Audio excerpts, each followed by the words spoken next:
Hello, hello. Welcome to another episode of the Chrissie Mayr podcast. We are on iTunes, YouTube, Spotify, and SoundCloud. Please leave us a 5-star review on iTunes if that is where you're listening to us right now. Otherwise, I appreciate comments, both, positive, mostly positive. Negative ones are going to come in, but, I like your feedback. I always appreciate when you guys tag people that I should interview. So keep all of that coming.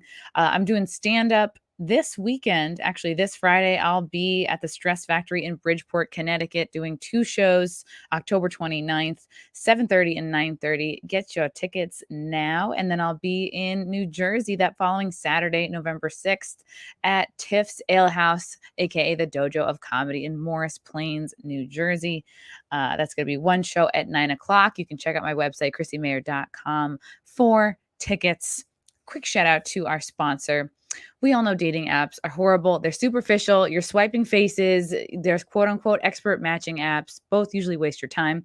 The solution is a values-based matching system. If you're conservative, things probably aren't going to work out with someone who's a total lefty. Same with religion, lifestyle, how to raise your kids, and other core values. Sure, somebody could change along the way, but who knows if that's genuine. It's better to just get that right out of the gate to know where the values lie with the person that you're trying to meet. Why not just find that perfect match? Nobody's perfect, but we can get close to it, I guess.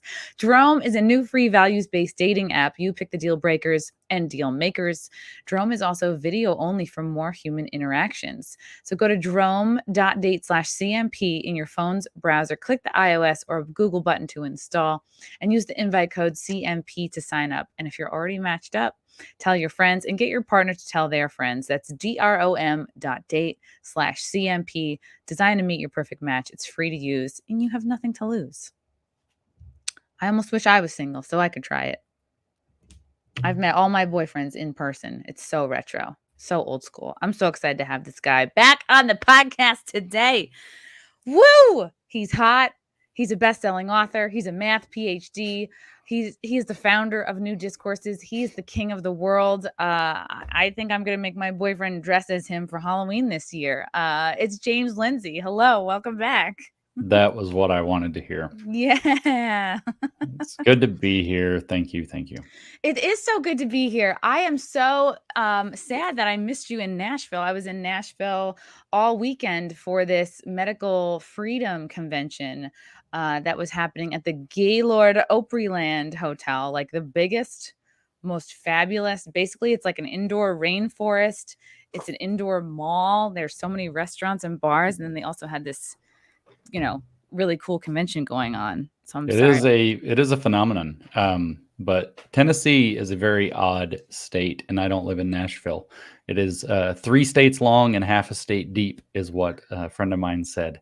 And do with that what you want. And so I actually am a solid 3.5-hour drive away from Nashville, where I live in Tennessee. Seriously, wow. Okay, Yeah. so it's skinny and long, basically, is what you're saying. Yeah, and shaped like a parallelogram, which makes me, for some reason, go into the mind of like George Costanza making a knuckle reference in Seinfeld. Since we're doing that awkwardly, that is helpful to know. 3 states wide, 1 state 3 states long and half a state deep. Half a state deep. Okay, so I feel less bad. It would have been a 3.5-hour drive each way. Woof. Yeah, that's a lot. But I definitely want to go back. I've never been to Tennessee. I just was like, all right, country music. I spent a little bit of time kind of in the downtown area. I was notified kind of last minute to a Jack Murphy Jacked brunch, which I went to, which was very cool. I was invited to said brunch, but I couldn't go. So life happens. It's a happening place, but as an East Tennessean, I would actually tell you still haven't been to Tennessee, because that's Middle Tennessee, and we don't count that part. Oh, really? Oh, 3 states long, Middle, East, and West Tennessee. But it's a little Tennessee thing. It's not real. Every state has their little like funny ways of describing where like the hit area is, or the best area. Like if I tell somebody, I live in Westchester, like, oh, you're upstate, and then they disregard anything I have to say after that, and that's kind of, I'm like, oh wow, But then you ask people that are like Buffalo, like genuine upstate, and they're like, oh, you're basically, You're in you the think you're city. too good? You think you're a city folk? And Yeah. then I tell them I'm born and raised in Long Island. And they go, oh, okay, you're just trash. And I go, there we go. That's Roger. yeah. Well, Okay, cool. now we're on equal footing. The trash footing has equalized the conversation. We're ready to. I want to go back. I want to I don't know. I feel like there's so much more to unearth in Tennessee. There's a lot. There's lots of Civil War bullets you can unearth. That's a thing we do here. Really? Okay, Yeah, so battlefields, and people go out with metal detectors and find them. Or at least that was a thing when I was a kid. I don't know if people still do that. that's neat. I've been to Harper's Ferry, which I think is in West Virginia, and they sell a lot of Civil War bullets, or like at least bullets that they're trying to. Maybe they, who knows? Maybe they leave them out like wet so they can look sort of oxidized and old. But I bought like a rusty Bill of Rights. Oh, it's over here somewhere. Oh, yeah. And my sister is a history teacher, so I bought her like a tea-stained, they have all these tea-stained documents for sale, and I was like, oh, I got to get this, you know what I mean? Like, we got to know what our documents say. And then you open it up and you're like, oh, I can't read this shit at all. It's written in the most teeniest, tiniest. Right. Be it resolved that you can't read this without glasses, and we're not going to admit our age and wear glasses to read things. Yeah. Hereforth. Anyway, it's teabagged, so that's all that matters. I remember when I would make reports for like 7th grade, and I would just sort of light it on fire a little bit and dunk it in tea, but it really wasn't. I should have spent all that time probably researching. No, it's all appearances. That's the world we live in right now. It's all appearances. True that. I want to talk to you about an interesting new development. I'm sure you've heard about this today. This is just in. A judge identifies that the men who were shot by Kyle Rittenhouse, that we should identify them as rioters, looters, and arsonists rather than victims before the trial. Rittenhouse's lawyers can refer to the men he shot as rioters and looters, but the prosecutors may not call them victims at any time during the upcoming trial. And James, you talk a lot about the language manipulation that is going on with the left, and really kind of unfortunately seeping into like larger culture. Do you see this as a little bit of a win, a little bit of a step in the right direction? Oh yeah, certainly. This is something new. It's actually something kind of exciting. So I'm glad you brought it up. This specific incident instance is of course interesting in its own right. But what I've been saying for a little while, you can imagine like a metaphor, like there's a dam or something, right? It holds back the water in the reservoir. You're in Tennessee. We have those all over the place. And then the dam is cracked and water's coming through, right? And so this is another instance where water is coming through. Previously, the left has been very successful at controlling the circumstances by controlling the language that people use. And this is a very intentional strategy, by the way, that they have been employing on purpose since at least the 60s. But they did it before this. The left has done this repeatedly for a long time. But they try to control the linguistic terrain because they understand that words have ambiguity in their meaning, but they also have kind of connotations, and they bring up the feels and all of that. Critical race theory, for example, is a subject that we've talked about in the past. It explicitly says that legal storytelling should be a thing. It's an entire chapter in the book, Critical Race Theory and Introduction, is on legal storytelling, which is why they want to bring in stories and jerk the heartstrings and all of this. And this is an example of that. They're victims. That pulls on heartstrings. That makes you frame out what happened in a certain way. That's actually loaded language. So the judge coming in and saying that we're not going to identify them that way shows that, again, in another place, we're seeing a crack in the dam where the water's coming through, where their control of the leftists' control of our kind of institutional field is falling apart a little bit. This isn't the biggest crack or gap or whatever, or leak, but this one is significant because we're seeing kind of an increasing array of these kinds of wins occurring, where people are actually hitting that point where they've seen enough. They've said enough is enough, and they're going to start trying to take back, whether it's linguistic terrain or whatever else. Dave Chappelle obviously is kind of the biggest example in the news right now for that. He jokes, if you want to talk to me about the trans, that's fine. You just have to say that Hannah Gadsby's not funny. That's hilarious. Because right, I mean, we're starting from a point of reality because she's not funny. I told my wife about this and she started cracking up and she's like, "Who's Hannah Gadsby?" And I was like, "I don't know. She looks like Dilbert."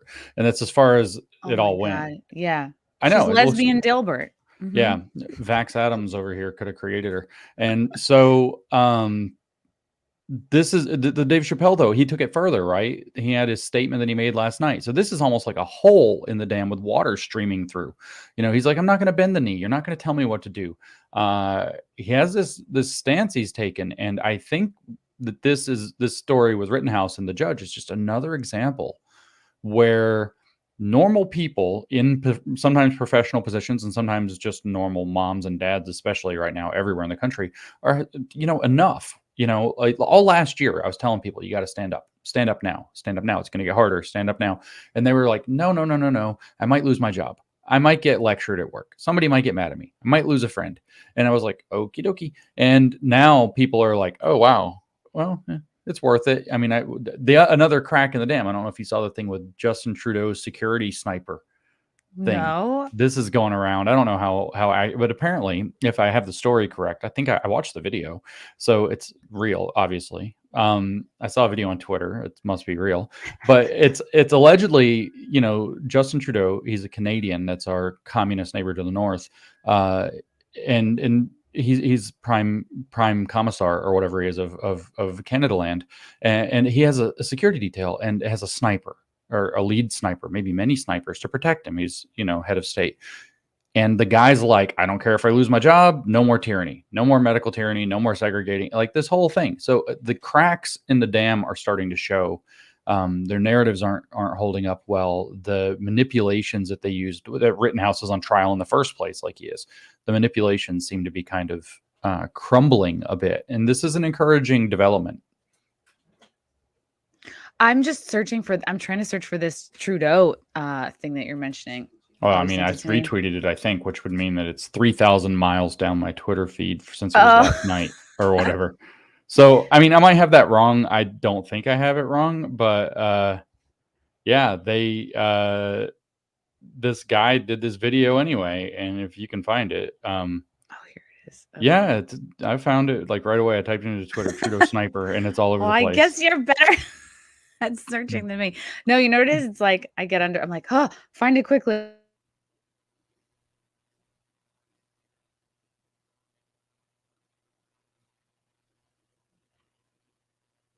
Am I in charge of the live stream now? Is that what happened?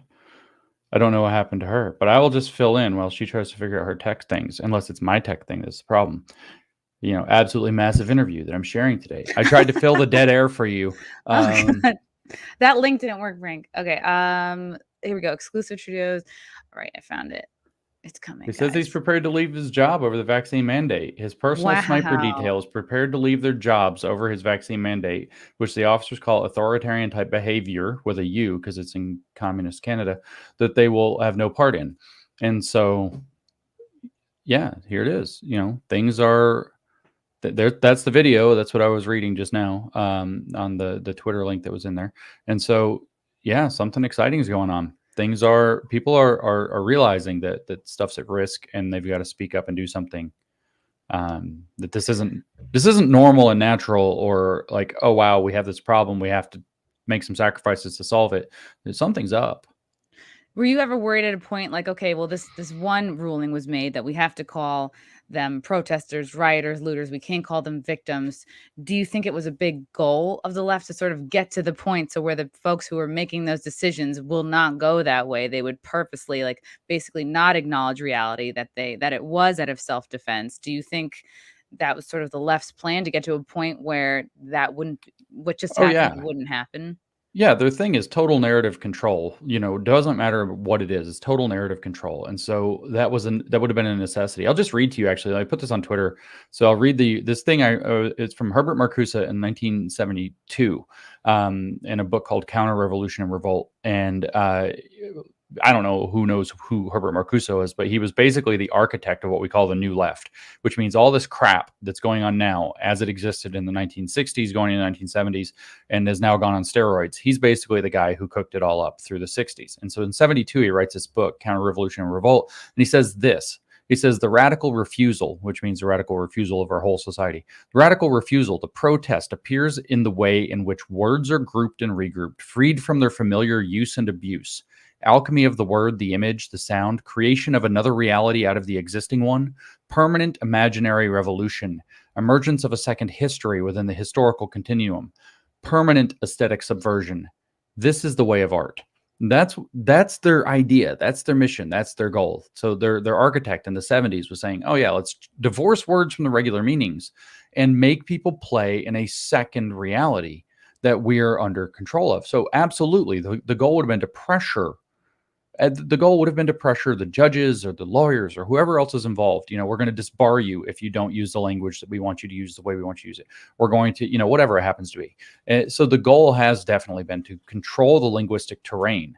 The 90% of their manipulations that aren't outright bullying are just control of the linguistic terrain, using words that have two meanings. Common tactic I could bring up is to take a word with a specialized meaning, like say diversity. They know it has a special meaning. They know it means formally trained experts in racism or something like that, or critical race theorists, in other words. They know it has a specialized meaning.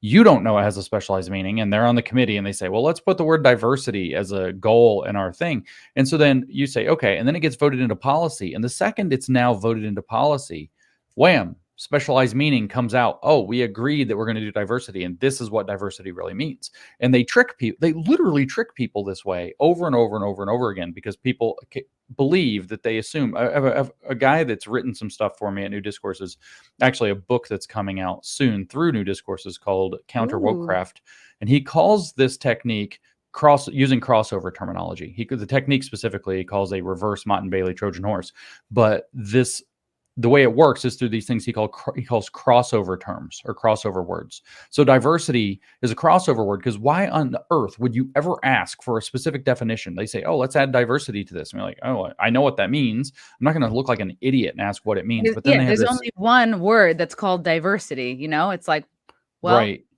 And so that's, well, what kind do you mean? That's their goal, is to control that linguistic terrain, which is why I go around and I speak. And it was really fortunate, it turns out I'm not Christian. So I end up in these rooms full of Christians all the time, and they're praying and doing all this stuff. And so I went to give a talk at this one place, and it started with an invocation, and the guy prays. And the first thing he prays for is discernment. And this is a term that the Christians are really in love with for good reason, to be able to discern good from evil. They believe the devil is very wily and will trick you. He is in fact the deceiver, with a capital D. And so they're always praying for discernment, for wisdom, for clarity, for understanding, to be able to discern what's in front of them. And I realized that is actually how do you beat communists? It's discernment. That's how. Their programs are incredibly unpopular. Nobody will tolerate them for very long once they realize what's going on. But the trick is they seize power and have you trapped in some administrative or bureaucratic BS, so you can't get them out of power, by using tricky language or tricky little manipulations that if you were more discerning, you wouldn't fall for. And so going out and exposing these linguistic manipulations is a very effective tool. The more people who realize that the reason that they want to refer to the people that Rittenhouse shot in self-defense as victims is because it frames the entire thing. It also, therefore, of course, increases the semantic range of the word victim to include victim of. The question naturally becomes, victim of what? A victim of right-wing violence, of course. Well, what's right-wing violence? Anytime a right-winger does anything, and so this is the game. And you can take it off course. Like, it's no longer about, which is exactly what happened. It doesn't matter who these people are, what their beliefs were, what party they would be assigned to, were they wearing an American flag or cargo shorts or not? Like, none of that matters. It's like the act, was it self-defense or not? Everyone has seen that tape. It was very clear to me when I saw it. Right. And so, taking away words like victim, it's like you can't steadily steer that into, well, he's a right winger, and correct. And so it's like, very sneaky. law has always been better than most other. Now, I know enough lawyers to know about all their sneaky tricks and their dirty little games they play with each other and how they play their own word games and their own traps. I know you lawyers. But besides that, it tends to be very clear. If you've ever signed like a contract, like, a book contract or whatever, for example, or a producer contract or whatever, it says, your name, and you maybe even have to fill it in other words, hereafter referred to as the client. Yep. It becomes very sterile in terms of everything. And the goal is actually to remove as much of that sauce on the language as possible. But to see that a judge has ruled that, basically what he ruled is, I'm not going to cede the linguistic terrain to activists in this courtroom. In the present environment we've been under for the last 5 to 10 years is a huge step. Because here's another trick with it. Every one of those little concessions, can I call them victims, seems like a tiny little concession, right? I prefer to see them that way. Can I call them? It seems like all right, you can, whatever. It seems like a tiny little thing to give away. But that's how I hate to sound weird, but that's how they get you. They give you. Yeah, that's what's been happening the whole time, is so many tiny little giveaways. Yeah. Like, all right, sure. Of course, people can transition. Sure. It's like, all right. Well, now if I identify as something a different day, like we've all seen the TikToks of the people that are like, well, I'm trans one day and then she the next day. And like, and how many bathrooms do we need now? It's like it's incremental to the point where, you've lost all power. Your reality has fundamentally changed. Yeah, and so I hate to be like a dickhead, but the truth is, well, I don't really, but Be the a truth, dick. yeah. Well, what am I going to do? The truth is that, and I'm not saying that this is the same thing that's happening around Chappelle, right? So Chappelle made a statement and even said, this has nothing to do with the LGBT community. That's how he phrases it. He says, it has nothing to do with them. People there are beautiful. They support this. They're nice. They're kind. They reach out. They understand. Da da da. This has to do with a small segment of very radical activists. And I'll be much more frank, who are drunk on the idea of attention and affirmation. And so when you empower that, and nobody will, you disengage every possible way for somebody to say no. That's where you're going to have like, oh, I'm trans. And people are like, okay, like whatever. And maybe there's some kerfuffle around the edges. And then they're like, oh, well, on Tuesdays, I go by these pronouns. And Wednesdays, I go by these pronouns. I have all these different bracelets. And you have to memorize the colors. And you have to like different button beads and different colors. Yeah. And you have to memorize this. And whatever one is on the outside, not the inside. These are just complicated attention getting rituals is what they are. They're just manipulative little tools.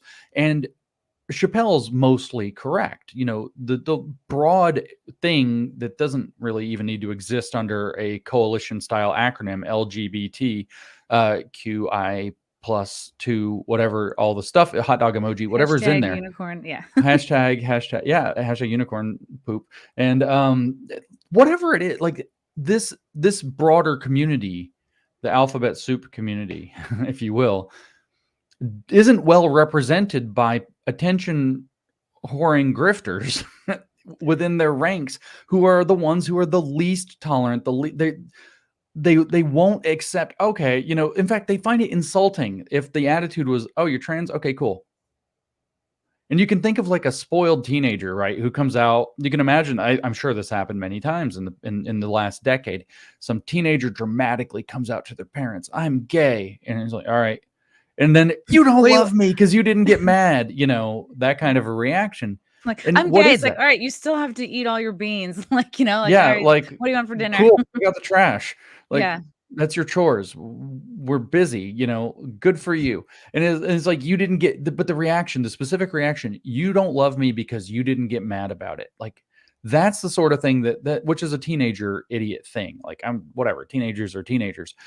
But that shouldn't be being empowered in adults, and it shouldn't be encouraged in teenagers who are given this kind of pathway to like infinite, not just attention, but affirmation through this sort of manipulation, which tears the whole thing down. And, again, Chappelle's correct about the entire analysis and the entire so-called community. I don't like making coalitions and communities because then there's representatives and views and whatever. But if we take it with a grain of salt, the whole like alphabet community then runs into the problem that those people become the representatives, and then the whole like people I got in trouble with this talking about Jews, so holy shit, let's be careful. My point is reactionaries tend not to be super nuanced.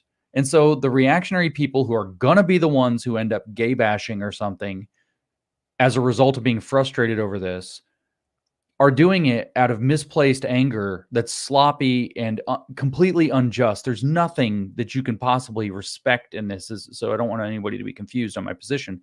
But it's very likely because they have this extreme misplaced frustration at people who are blatantly not well and grifting off of it and manipulating we all kind of have this detente, this agreement, like, let's not punch down, right? If we perceive that somebody gets a rougher ride in life, let's not punch down on those people.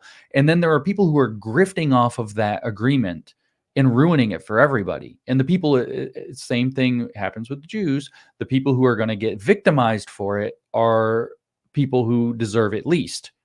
And in the case of the Jews, it's visible Jews. It's people who are Orthodox and dress visibly as Jews end up getting beat up in the street because of misplaced anger that's at a specific group of people acting in a specific way, probably communists who happen to be Jewish, and which is, it turns out you can do that. And then the visible Orthodox Jew who's just going about his life is the one who gets punched in the head over this misplaced anger from a reactionary idiot. And same. And this is just a terrible thing to be feeding in all regards. Mm-hmm. Yeah.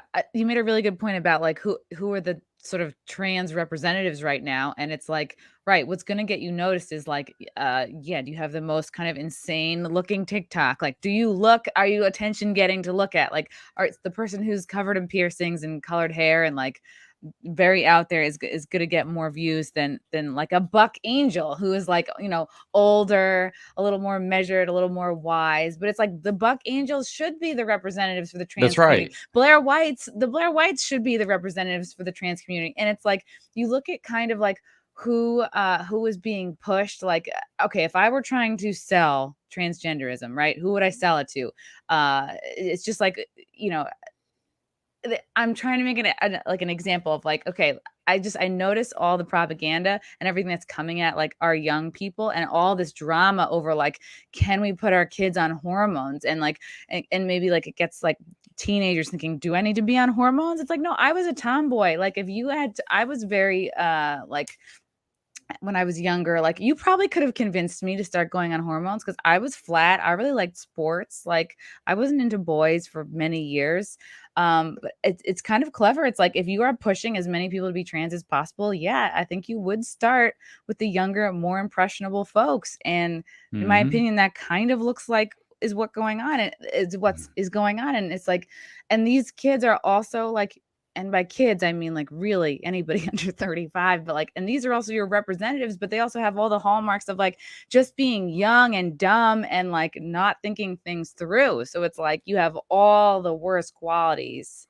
That's right. People that maybe should be, some of them in therapy, working things out. And instead of just there's like the grooming in the schools, the grooming. I mean, I don't know if you know the definition of queer in queer theory. Most people know one of these crossover terms.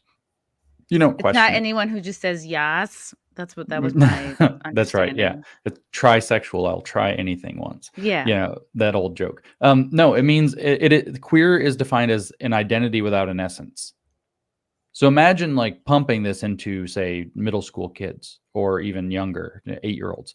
The idea that your identity, you have there's such a thing as an identity without an essence. And that if you don't have that, if you're not working toward that, then you're somehow probably upholding some binary, some cis heteropatriarchy, something evil you're complicit in, unless you're heading toward, literally by definition, a complete identity crisis. Now, if you want to be like an adult, 18's good enough. Mentally, not really, but whatever. If you're an adult and you want to trend toward an identity without an essence, more power to you. But this is not something that likely, if you were to just backtrack 10 years and like go to a developmental psychologist who's not completely cooked in the noodle right now, if you went to a developmental psychologist and said, what would you say about taking 8-year-olds or 12-year-olds and encouraging them to de-essentialize their identity. Do you think that's developmentally sound practice? I'm pretty sure you would find virtually unanimous agreement that this is a horrifically bad idea, that the struggles, whatever they happen to be for children, to figure out, adolescents in particular, to figure out who they are in the world is already more than hard enough. And that what's going on with their capacity to engage in abstract reasoning and to picture themselves as what they are and what they want to be in the future it's not only not developed, it's developing. And so that if you poison that at that stage, I bet you they would tell you you're going to do, as Abigail Schreier phrased it, irreparable damage. And what did they do with that? Well, they banned that book from all kinds of places. And then the ACLU guy, the Strangio guy, who is a very Strangio looking person, said that it should be burned or something like that. Like an ACLU, I'm going to say lawyer hesitantly, came out and said that the book should be burned. Like, holy moly. Like, what are we talking about here? Yeah. It's pretty crazy.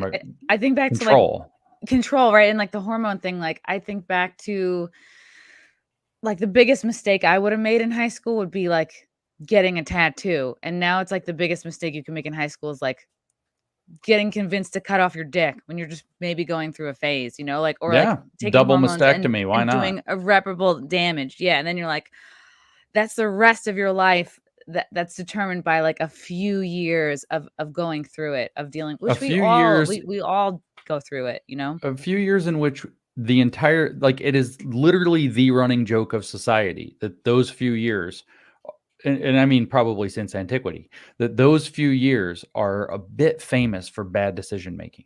Yeah, definitely. Yeah. I was, needed the money I did, it's like the where you got like the female gremlin and a little bit Yoda or whatever. Young I was, needed the money I did. Yeah, be like, I don't know.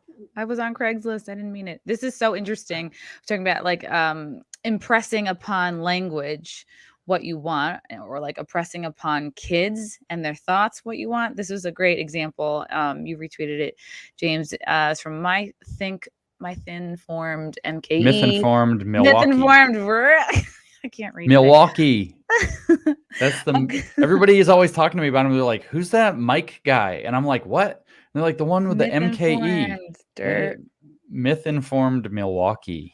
Now it makes sense. According to this teacher educator, toddlers have a unique sense of what is fair and just in this world. Hence, they are ready for deep conversations about racial topics, despite not knowing what race means. Indoctrination of kids and starts in preschool. I'm going to rewind this back. I wonder what you say to teachers who say, "Oh gosh, but my kids is preschool. They're toddlers.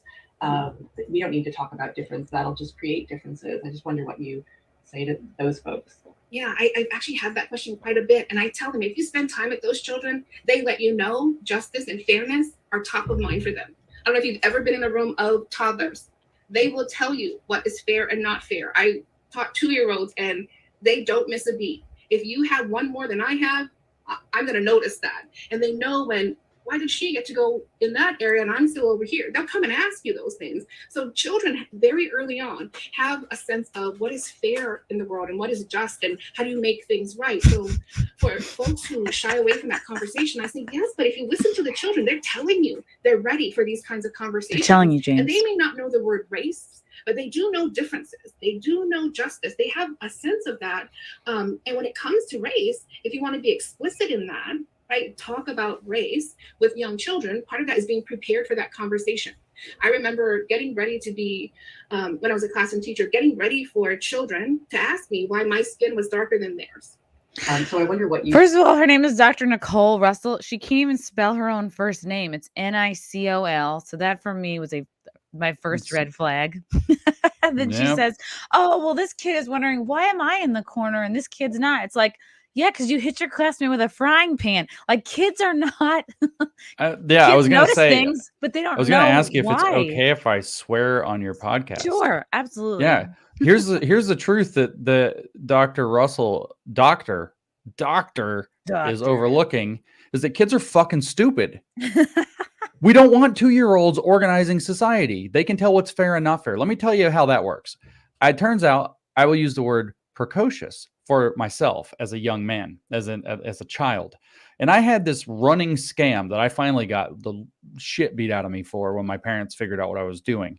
And I had this running scam on my brother where I could give him 2 $1 bills and trade it for his $10 bill every time. Look how not fair it is. I have 2, you have 1. You want to trade? Yes. Every time. Because it turns out he didn't understand what the numbers on the bills represented. He just knew how many there were. We don't want, and he was like not a toddler, and he's also like a fucking rocket scientist. He's not stupid. And so we don't actually, I know this is like news in 2021 to people with doctorates, but we don't actually want toddlers organizing society. Delayed gratification, that's not a thing yet. Understanding that what's going on, having a functional theory of mind, none of that's happening. The toddlers are literally, by definition, if you graded them on the adult scale, total sociopaths. Yeah. And also dumb as rocks, like IQ 4. If a toddler drops an ice cream and starts crying because it's unfair, it's like, well, yeah, that toddler doesn't understand gravity, but in their mind, that's unfair. Like that's right. My mom, somebody in your comments mentioned, like, yeah, children also go to other kids' birthday parties and are upset that they are not also getting presents. It's that's like correct. That's not fair. They don't know. It's like when I was a toddler. Not that I'm gonna like, haha, look what a cool, smart guy I was ripping off my brother. When I was a toddler, like if I fell down, like my mom had to come over and like yell at the curb that I tripped over, the rock or whatever. Really? Like to make me feel better, like because I was a stupid little shit. Because I was a toddler. And it turns out that this is, we're joking around Dr. Russell here, who has this completely dumbass idea that she's using. And it turns out that this is deep in their mentality. Like there's a book written in 1970, I think, called Pedagogy of the Oppressed. When I say I think, I mean plus or minus 2 years on one side or the other of 1970, written by Paulo Freire, a Brazilian Marxist who destroyed their education system completely with his crackpot ideas. And he has like literally an entire chapter. It's only 4 chapters in the book. One of the entire chapters is talking about the need to get away from the idea of teachers and students, because that's a power dynamic, obviously, and you can't have power. We have to get to where we mix them together and have teachers who see themselves as students and students who see themselves as teachers. And it's all this kind of one big morass where the children are now dictating the curriculum. Now we have this big fight in Loudoun County. Who gets to pick the curriculum? Apparently not the parents. But part of their answer is, what do the children want? And you think, no, that's ridiculous, right? No, it's not ridiculous. It's exactly how our universities got dragged off into diversity hell to the degree that they did. If you ask administrators, why did you do all this DEI crap? They'll tell you almost to a man that it was a bottom-up desire from students. What is DEI? Is that diversity, equity, and inclusion? Okay. Yeah. So it's like they said it was bottom-up. That means the students came in and demanded it, and our student services offices recommended it, so we went with it. The reason is because they financially trapped themselves by building lots of infrastructure like new stadiums, bowling alleys, movie theaters, new $50 million, business classroom building that they didn't need, like crazy billions and billions of dollars in mortgages on these campuses to try to attract students in this weird arms race that happened after everybody could get a student loan that's federally underwritten, which was a Clinton decision. And they started competing for that infinite amount of federally underwritten money, and the student services arms race was the thing. And so now you're in here like could you imagine the idea that you're going to run a business you're going to run a school and you're going to run it so much like a business that you think, oh, well, what the kids want to learn is what we should do. I mean, that's like a Beastie Boys music video or something like that, like an obvious parody of reality, but that's what the aim is. So here we have Dr. Russell, who's like, oh, listen to toddlers. They know all about fairness and justice because they're so perspicacious at 2 fucking years old. They know all about it. They know the words perspicacious too. They said it, and then they said freedom right afterwards. Yeah. Who knew? If you can't keep yourself from swallowing Legos, then yeah, you shouldn't be deciding. Yeah, that's right. I'm in total agreement with that. Like total agreement that if you're crawling on the floor, sniffing around for Parmesan cheese or crumbs or rocks or whatever it happens to be, and that you shouldn't be making decisions that you don't actually understand. You know, a judge used to be something that you would hold in extraordinarily high esteem in every society, like ever. And who are they? What's your archetype? If I said, picture a judge, what do you picture? Probably an older person. Yes, definitely a white man but older, more mature, somebody who's been around the courtroom or whatever in law for many decades. I picture Judge Judy, actually. That would be my ideal. There we go. Yeah, well, that's an ideal judge because she doesn't put up with it. Don't piss on me and tell me it's raining. That's right. Yeah. But that's the thing is we picture somebody who's like really been around and thought through some things and is mature in their thought. Turns out you probably didn't think of a toddler. No. Right? No. Yeah. Because the toddler is like going to be hitting the dog with the gavel immediately. Yeah. It's this letting, and I don't know if it's pressure or it's like a generational thing of like, and it's what these teachers are saying. I feel like it just, I don't know, it ties into how I think I see a lot of kids being parented, like this hands off, like, oh, like I remember when I'd hear about like Montessori schools and like, oh, we just let them, I'm picturing like free range kids just wandering around. We let them decide like what to study. And it's like, what? It's like, why are we letting go of responsibility and like, just parental obligations over like, being nice. It's like boys, girls, everyone does better with more structure, with knowing what the expectations are. I used to work in a school. It's like, you're in charge, man. You're the adult. You're the parent. I mean, look at dating even with adults. It's like, don't play games, right? Everybody just wants to know the damn rules. Like, okay, you don't want me to call you when your husband's around. I got you. You know, whatever the rules are. People just want to know what the rules are. And the same kind of thing here. People actually, children especially, because turns out their rational capacity for abstract thought has not fully developed. Need boundaries because the likelihood that they're in general going to be able to work out the proper boundaries for themselves well is pretty low. So you actually you optimize the situation that they're in by not letting them be free range and decide everything for themselves. Like if you just let kids decide, if you actually looking at the polls, if you just let kids study whatever they wanted to study, every single one of them will be studying TikTok videography because they all want to be viral on TikTok. That's all what they want to be when they grow up. Like there's a poll I read where like the number one like job that these high school girls wanted to do when they grow up was just have OnlyFans. Like that's it. So that's a little alarming. And it's just it's scary that we can see somebody that just because they have a DR in front of their name, they're allowed to totally put what they want onto these kids, which they're basically blank slates, and like she has an agenda and she is like reading what she wants into these behaviors and they're just sort of nodding like, yes, this is all this is the cultural wokeness that we're all subscribing to. And like, yeah, we need to shape the youth. It's just like my sister's a teacher. I think she's one of the good ones, but I see more and more teachers who I feel like are just a little too hungry for influence, a little too hungry for control. And everyone's really kind of, their eyes are being opened to it now with this just mass participation in school board meetings and just parents getting upset. And you had a really great episode come out recently where you're talking about, these language manipulations that happened and how you have to be really vigilant about keeping on top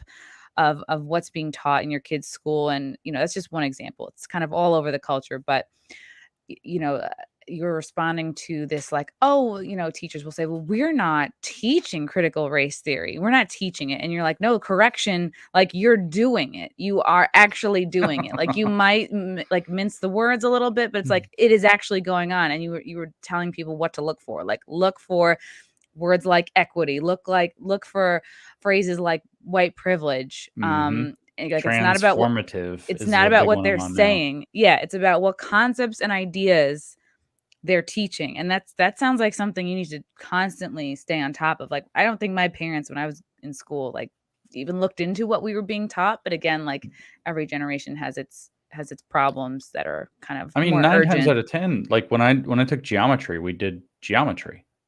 Right. And so 9 times out of 10, when our parents didn't need to look very hard because we could actually still trust the institutions to a degree. The problem that they weren't catching was this emphasis on feelings. you said, where did this come from? It turns out that, the answer to where did this come from is Jean-Jacques Rousseau, who, just to kind of oversimplify, one of the biggest philosophers of the last 500 years, one of his many kind of strange, damaging beliefs, his counter-enlightenment beliefs, was that sincerity is a better arbiter of truth than reason, logic, and evidence. He thought that reason was too sterile. And so, but instinct and emotion is too raw. And so that there's this thing in between that's like sincerity. And so if you sincerely express something, say, I don't know, it may be the fact that only 9 unarmed Black people were killed by police in 2019, but it feels like to me that it's murder on the streets every day. That sincerity is like this, and that's what Dr. Russell was ultimately appealing to. I don't know whether she's ever read a word of Rousseau, I don't know, but that idea has come down to where she's like, look at and another idea with Rousseau is the noble savage, which is the noble child now in this context. Look at what the noble toddler already knows. The toddler already has intrinsic instinctual understandings of fairness and justice that exceed those that have been poisoned in us by our racist capitalist system. And so they're ready for these conversations already. Look how noble, the child is. And then what's coming out of that is they're so sincere in the way that they, this wasn't fair. She has 2 and I have 1. That's not fair. Well, maybe the kid that got 2 did something to earn 2, but yeah, maybe you're in the corner because you hit somebody, and, yeah. Oh, well, he hit them because, of equity and, yeah. So, whatever. I mean, so it turns out there are actually deep, ugly philosophical roots for even this complete idiocy that we see from the good doctor. Doctor. Yeah. Doctor. Anybody can be a doctor now. I keep thinking I want to give my PhD back. Like, can I just not have one now? It's embarrassing. You're Dr. James? You're Dr. James? I am Dr. James. I should have introduced you as Dr. James Lindsay. I'm so sorry. No, it would be embarrassing now. From Michael Henley, great job in Nashville, Chrissy. You are cracking the dam, standing for your principles. This is for your equipment upgrades or at least more duct tape. Thank you, Michael. I had packed all my podcasting equipment, 2 laptops, literally everything I own that's expensive into one bag that the airline lost. Like I arrived in New York, and then I got this text like, oh, sorry, like your one bag that you checked didn't make it. And I'm like, that has my whole life in it. And it just finally, they were like, oh, it never left Nashville. And I'm like, oh God, this is horrible. So, but anyway, I got it a couple hours ago, which is why we're doing this podcast. Yay. Yay. I had a bag debacle earlier this year at the beginning of July, coming back from Los Angeles. It was a thing. Yeah. It was a thing. I was like, are they taking it because they know who I am? And then I was like, get over yourself, Chrissy. Nope. Yeah, that's how I basically believe that like every time now. I'm like, they know me. Actually, they do know me because I like flown so much. I have status on the airline now. And sometimes I get on the plane and it's like, I even have a mask on because they make me. And like the flight attendant will know who I am. Whoa. And I'm like, what? Oh, Mr. Lindsay. That's right. That's right. Well, no, not quite that part. Like, thank you for having spent like $20,000 on our airline this year, or more than that, probably a lot more than that, actually. Which one have you picked to like be? Because I'm at the point where I'm like, oh yeah, I should just stay loyal to like one airline for the most part. That's what you have to do. And it turns out that years ago I picked United, so I'm a United super loyalist, and now I have reaped the rewards of that in points. I have status and points. Yeah, I have a lot of points. What is United's stance on like jabbing its employees? Because I think Delta sort of gave that up. Yeah, Delta's looking good. I might have to go status shopping with Delta, because I think United is like, their CEO seems to be the most in on all of this crazy shit of all the airline CEOs. American, I mean, I picked United in 2014 and have just ridden the same pony ever since. So it's like these decisions are making me uncomfortable and upset.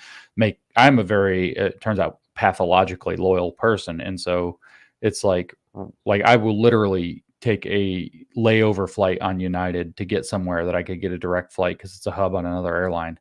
Like I live in Knoxville. I have flown on United to Atlanta, which is a Delta hub, in 3 hours I've taken like a 6-hour flight to get to Wow. Atlanta because, like, no, I'm going to stick with my airline.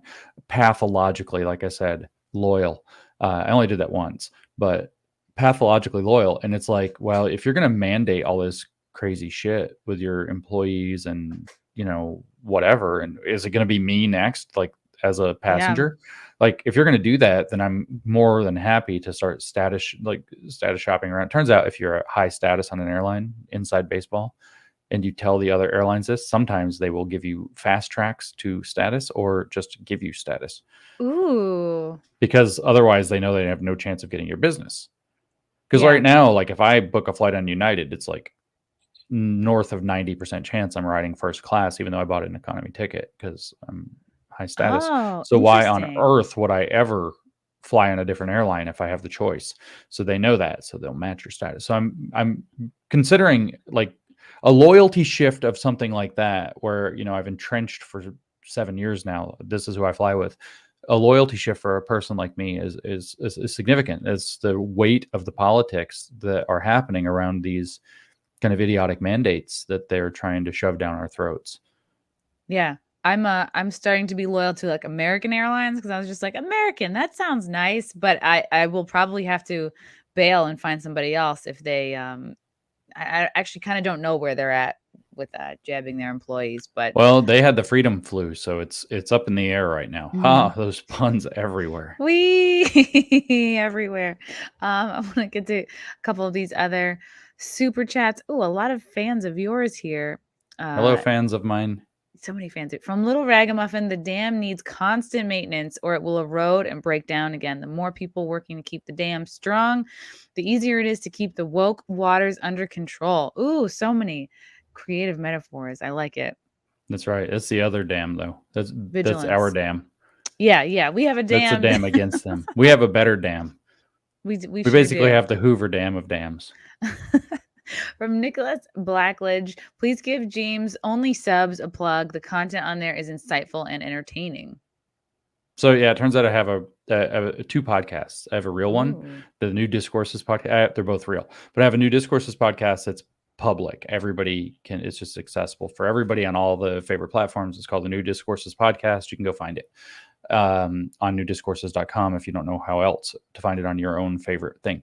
But I have a subscribers only or contributors only podcast that I do called Only Subs, where I virtually never plan them. I just get something in my head that I want to talk about, talk to the microphone exactly where you see me sitting right now for anywhere between 5 and 30 minutes usually. And sometimes they're total rants. Sometimes they're pretty like experimental ideas or stuff I'm thinking about. And it's a different kind of thing. So if you subscribe and contribute on any of your favorite platforms to me, then you get access to those and early access to the other podcast. So that's the plug. And I called it James Lindsay Only Subs because because my web guy who came up with it's really funny. Only Subs kind of sounds like a place where you would post your thirst traps, like your intellectual PhD. Well, Only Fans actually tried to recruit me. What? Really? They did. They wanted me to be. They're like, James, you have a nice body. Get over here. Well, she didn't say that. Which now I'm pissed about. No, but she was thinking it. Some OnlyFans chick slid into, like, not like a performer, but like a company woman slid into my DMs and was like, "Hey, you're like an influencer. Do you want to be an influencer on OnlyFans? You know, we'll give you a better percentage than average or whatever." Blah blah blah. And I was like, I don't really need more paywalls in my life. And so now, though, I have people, because occasionally I make the mistake of. Back in the day, I don't know what possessed me, but I thought it'd be funny to joke. Like, I had it on my bio on Twitter for a long time that I was an aspiring underwear model. Ooh. And so I've made this joke enough time. People are actually trying to encourage me to like read woke stuff in my underwear on an OnlyFans, but I probably won't do it. I think that would get definitely attention from a different crowd. You know, grab them with your body, and then they'll there's stay the and moms. There's the moms, but no, I have. I also used to comment that I'm big with the gays, so I would have we'll say raging gay army behind me in every regard, for sure. And not that there's anything wrong with that. No, I would love that's a 90s. I'm watch Seinfeld joke. Oh yeah. I'm rewatching all of Seinfeld now with my boyfriend, and I have a newfound appreciation for it for sure. Because like Oh, it's when I was funny. younger, I was like, oh, that's the show that my sister likes, and I'd be like, eh.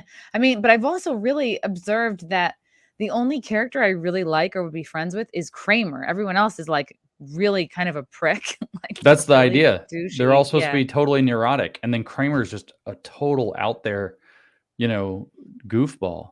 Once I saw that he Good show. waited outside and like watched Elaine's, like what was it, this big wardrobe thing that she was trying to get. Like he sat outside and watched it. I'm like, that's a good person. Like he's my favorite. Yep. That's a ride or Yep. die right there.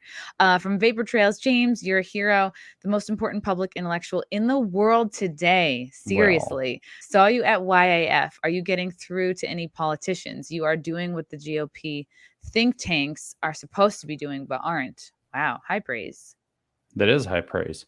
I am getting through to some GOP politicians, as a matter of fact, both at the state level in many different states, as a matter of fact, and at the federal level. I can't name names or do anything like that, but I did recently spend a little bit of time in person with a handful of GOP representatives and a few GOP senators. And so they knew who I was in some cases before I knew who they were. So I am getting through to politicians. I think even more so at the state level than at the federal level. I don't quite know my reputation with Congress, but certainly when I travel from state to state to state, it's typical at this point that I'll either meet with state legislators or that state legislators will come to one of my talks to listen to me or whatever, and we'll talk. And so, I could name a significant number of states where that's already occurred and will probably occur again. Wow. Okay. I was going to ask like how you began the process of having these conversations with them, but right, you said they come to your talks. Like, do any of them ever reach out to you, or is it mostly you? Yeah, that actually does happen sometimes. I've had a few slide into my DMs. I've had some call me up. They get my number from somebody, call me up on the telephone. We chit chat. We talk about this. We talk about that. We talk about the other thing. I don't actually. It turns out, in general, I'm just not a very forward guy. I don't start a lot of conversations. So I don't tend to go up to these people and grab them. Like Ron DeSantis. I know he's a governor, but I need to preach to you about critical race theory for like the 15.8 seconds that you're going to tolerate me being in your presence. I don't tend to do that. And so the conversations have largely been that they recognize, due to the work, the volume of stuff that I put out and the quality, I hope, that I have something to offer. For example, speaking of podcasts, like the one we're doing now, I actually went on a congressman's podcast. Congressmen have podcasts? Wow. Oh yeah, most of them do, or lots of them do. I went on Andy Biggs. He's an Arizona representative. I went on Andy Biggs's podcast. We talked Marx, we talked Hegel, we talked deep philosophy. The guy's on it. So his office reached out to me and asked me if I wanted to go on his podcast. So yeah, getting through a little bit. That's really cool. That makes me kind of respect him a bit more, because it's like, yeah, you're getting with it. If you want to reach out to people, podcasts are kind of the way.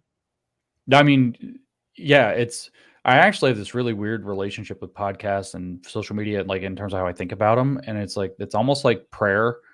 Like you're trying to petition the powers that be with your ideas, but it turns out that, other people are listening. And so it tends to actually get attention.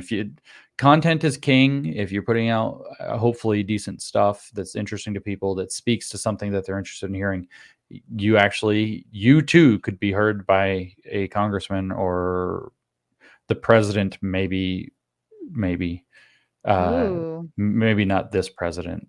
No, but he just maybe the last one. Yeah. Oh yeah. He would be retweeting a ton of people. He retweeted me.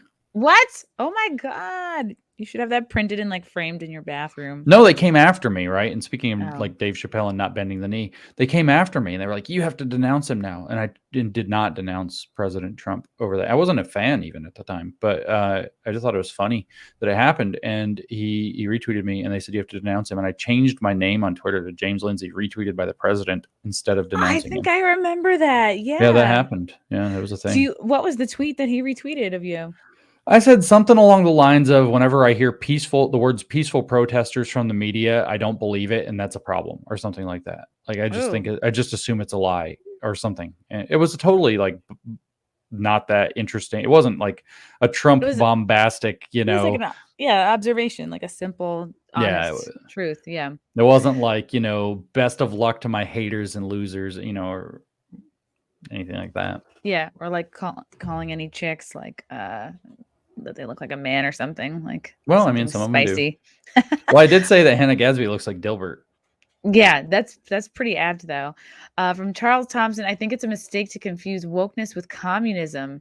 It is both older than communism, and communists would never tolerate wokeness. Interesting. That's a complicated point that could be the entire podcast. But yes, that is actually correct. Wokeness is, in some regards, depending on which aspects of it you're talking about, older. But that said, the thing that we refer to as wokeness is actually like wokeness refers to, yes, I know it's Gnosticism at its base, which goes all the way back, but it refers to having awakened to critical consciousness. What people don't understand often is that Marxism itself is a form of Gnosticism that is it is the modern era in reinvention of Gnostic thought. So in the pre-modern era and the superstitious religious era before the modernity came into being in the 16th and 17th centuries. Before then, Gnostics believed it was all these kind of occult kind of beliefs. It was very spiritual, blah, blah, blah. Then Marx came along, and with the same underlying architecture, which he derived largely from Hegel, with the same underlying architecture, he decided that there's a new kind of consciousness called class consciousness. That's this new kind of awareness that he called Soviet science, or socialist man was another thing that he referred to. It's not Soviet. I always say Soviet. It's socialist. The socialist science and the scientific socialism. And he even talked about socialist man. You have to be socialist man to understand it, which means that you have this new awakened consciousness where you're raging, but it's Gnostic because you're raging against the world. You feel like you were flung into unfairly, and that God is not God, but God is actually a jailer.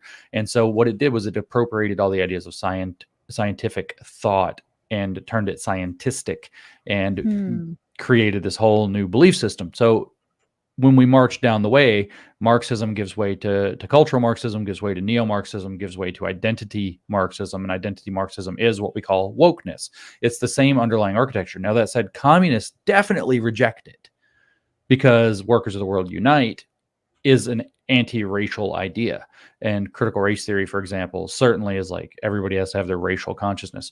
But that's why there was a book written by Charles Mills, a leading theorist in there, about white Marxism and critical race theory that he called From Class to Race, where it's been transmorgified into a new context. So it depends. That's the long answer. The short answer is yes, but it depends on what you mean by communism. Because the same underlying architecture, that there's a utopian vision, they now call it justice instead of communism. They called it liberation in the 60s. And they still use that word, but justice is the more common catchphrase. That there's this utopian thing that we can get to from our present freedom state, which is secretly oppressive. So this is the belief structure. Freedom is inherently secretly oppressive, but if we administer an economy that redistributes things appropriately, the way that by science or by logic or whatever, by the Gnostic understanding of the consciousness, then it will eventually become spontaneous and automatic. And then we're going to have communism or justice or liberation or whatever. That 3-step process to get from secretly oppressive freedom to a liberated utopia is the same architecture you see in wokeness. That's why they push for establishing by decree, by institutional mandate, equity programs, which is the same as the socialist program of yore. We're going to redistribute now power and privilege more than material resources, and then and means of production. And then if that is enforced long enough to become spontaneous, then we're going to enter into a justice phase, racial justice, where this happens spontaneously, and we're now in a properly, truly post-racial era, or a classless, stateless society where class is understood as race, because it becomes redundant. So it depends on what you mean by communism. This is an evolution of communism into identity politics. But there were like several, it's like Pokemon. There were like several stages to get to the final form. The shiny versions, yeah, male, female versions. I played Yeah, Pokemon Go. yeah. So the Turdmander, which is like that fire one, but in the toilet. That's the joke. I used to harass a the new children one? with that. No, I made that up, and I Okay. thought it was hilarious. And my children would go, like there's that Oh, thing. like not Charmander, but Turdmander. Yeah, exactly. Not Okay. Charmander, but Turdmander. And I thought it was the funniest thing ever. And it's like the kids hated it and got really mad, which then made it funnier for me. So it became like a perma troll. And like I even like downloaded I downloaded a picture of Charmander on the internet, like on the Pokemon Go when it came out. I've never even played this. I downloaded this picture and I like Microsoft Paint or whatever, no, not really. It was like GIMP or something. And I opened up and I changed the color to brown and I put like the poop emoji as like a hat on it. And That's I cute. juxtaposed it onto a picture I found on the internet of a toilet. And then it had like all their PowerPoints or whatever. And I took this picture and I sent it to my kids and they were like, ah! Oh, that's really cute and clever. I put like 2 hours into that picture. Wow. I suck at graphics. You could have picked something like Diglett that already kind of looks like poop because it's just like two like little brown mounds that like pop out. I don't know I don't know that much. Your It's a Pokemon lore exceeds mine by orders of magnitude. Turdmander, and it evolves. I told them into the corn-eyed brown snake. Okay, that's good. That's very clever. I appreciate that. I mean, that's an old joke of 1980s yesteryear.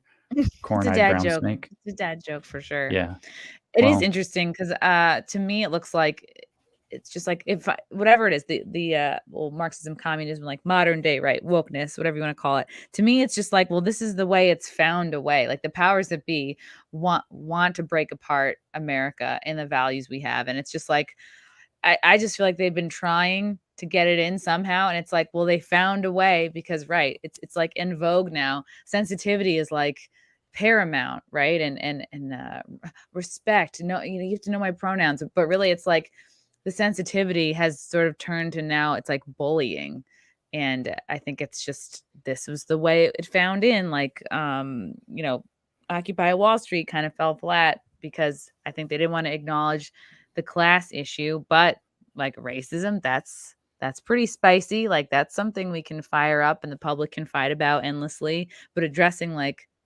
real, like the middle class being destroyed, right? I mean, I think that's getting more to like the crux of it. That the woke thing was unleashed intentionally on the Occupy. Yeah, I think I heard make that, it fall flat, right? To Wow. distract from the class issue, which had been made unavoidable. Yeah. Right. That Like makes so so the Tea Party and Occupy have so much in common. The old school right wing and left wing populists, as it were, had so much in common. And if they only could have found common cause, well, one thing you really don't want to let them do is to have that. So the Tea Party had to be all racists and they all had to be anti-racist. Then within, it was still too dangerous because Wall Street was there. And I don't know if you've read Vivek Ramaswamy's book, Woke Inc., but he talks about how the INC, like incorporated. Yeah. So he explains how the big financial institutions and other corporations that were involved in what happened in the collapse in 2008 going forward through 2011 when we're looking at OWS, they realized that they could basically perform an abortion on the Occupy Wall Street. That's his phrasing. No, adoption. Put it up for adoption is how he phrased it, not abortion. Put up the Occupy Wall Street movement for adoption by bringing in woke values. And then what do you have? You have fucking Goldman Sachs sitting up there like, we're all committed to anti-racist and diversity, blah, blah, blah.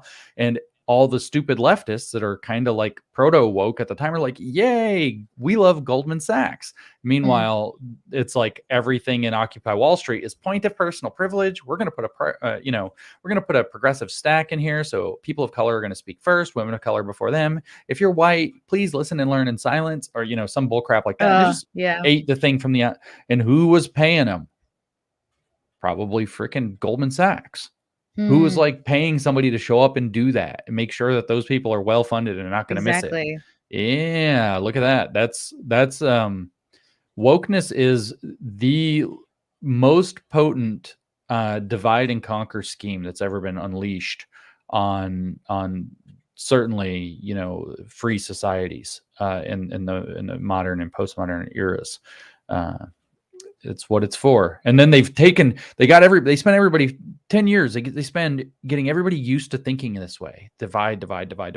Then what? Now they interject into us two new identity categories, vaccinated and unvaccinated. Yep. And God, the hate across that line. Like, you don't think that's manufactured? Everybody down to now 5 years old, apparently, as of today, everybody has to be vaccinated. Everybody has to be vaccinated. We could just get out of this pandemic if the people who didn't would come around. Do you realize? Like, no, they do realize exactly what that push and that language. Oh, there's a way. Here's this terrible thing. It's really, really terrible. We're making sure it stays really, really terrible, and we could all be over. Until we get everything we want. Until we get done everything we want. And then we'll let up. We'll give you your freedom back. You create foot soldiers out of normal people that way. Mm-hmm. Make them want to go and socially enforce the idea that, say, medical exemptions aren't relevant, or religious exemptions are just selfish, or that, just making the decision between yourself and your doctor, or for yourself in spite of your doctor, is selfish and evil. And it's funny because people say, a lot of times people say to me, they say, well, it's so transparent that it's like not necessary given, 99.8% survival rate, whatever the statistics happen to be. And it's like, but don't you understand that psychologically it not making sense makes it stickier for the people that are turned into fanatics about it, because they don't have a rational explanation for it. So all they have is to like create really hyperbolic. Not like I recently had somebody give me the explanation that everybody has to be vaccinated, because if we don't, 95% of the population will be dead within 5 years. And I was like, where did you hear that? And like, oh, it's just simple extrapolation from. And I was like, how is it extrapolation from 99.8% survive to 95% die? And then his magic talisman that he got to throw out to win the argument was variants. Oh, okay. Yeah. So, you have an answer. You mean just other types of flu, like the kinds we've been having since forever? I got the flu, by the way, and I bring that up because only 2,000 people apparently did. I remember you tweeted about that. You're like, turns out I have the regular ass flu. Yeah, I really want to know how did I travel literally like 70 times in the last year and not manage to get COVID, apparently, which maybe I did. I don't know. Maybe twice. Not managed to get COVID detectably anyway, at all in all these trips when 700 million people or whatever the number is got it. And then 2,000 people only got the flu. And somehow I managed to get that. Like, hang on. Interesting. I got it. Last the COVID, month. the coof. Yeah. I wanted it. I was very curious about it. I was like, bring it on. See, I think I may or may not have had it at 2 different times, but I got the cheap antibody test and it told me I didn't have it, but it's a cheap antibody test. And even the doctor, when they gave it to me, it came back negative, and she was like, well, it has a 30% false negative rate. I was like, that's a high false negative rate. That's 1 out of 3 shot that it's wrong. Okay. That's not good. Yeah. But no, I had something weird at the end of July that matches coof symptoms. Yeah. For me, I didn't even notice that it was different until I had like 3 days in a row of headaches. And I was like, okay, this is not normal. See, that was me. It was on and off headaches and fevers for 10 days with no other symptoms at all and no explanation. Wow. Yeah. So it sounds like you had it. It probably had the coof. Yeah. Then I think I got it again, but probably my wife, who is a disease vector, probably gave it to me a second time. No, we had something else again not that long ago that was also very strange. It was like super allergies. And I thought nothing of this because like the weather was changing, but it was clear, you can tell a little bit. Yeah, it was clear. It was like, this is more off than allergies. And then I remembered that article that they did the fear mongering on the CNN or whatever it was. I don't remember if it was CNN for sure, but they were like, oh no, Delta variant symptoms might be so mild, people will mistake it for seasonal allergies. And I was like, wow. Maybe I have it again, or maybe I have a different one, or maybe I have both variants at the same time. Maybe I took the red and the blue pill. Who knows? They can just make everything a variant. Be like, you might have thought that you tripped and fell down the stairs, but I think that's the new variant. Like they're just going to make anything that happens to anyone.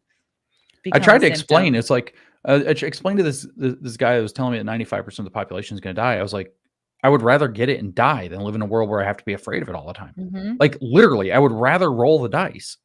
And he looked at me like I had 2 heads. He was like, how could you want to roll the dice? And it's like, because I don't want to live being told what to do and according to whether or not I can get into a place, whether I did the, what somebody wanted me to do, if I have to wear this stupid bandage on my face or whatever all the freaking time. And it's like, I don't actually like this. And so I don't like it enough to where I don't want this to continue, where I would literally roll the dice.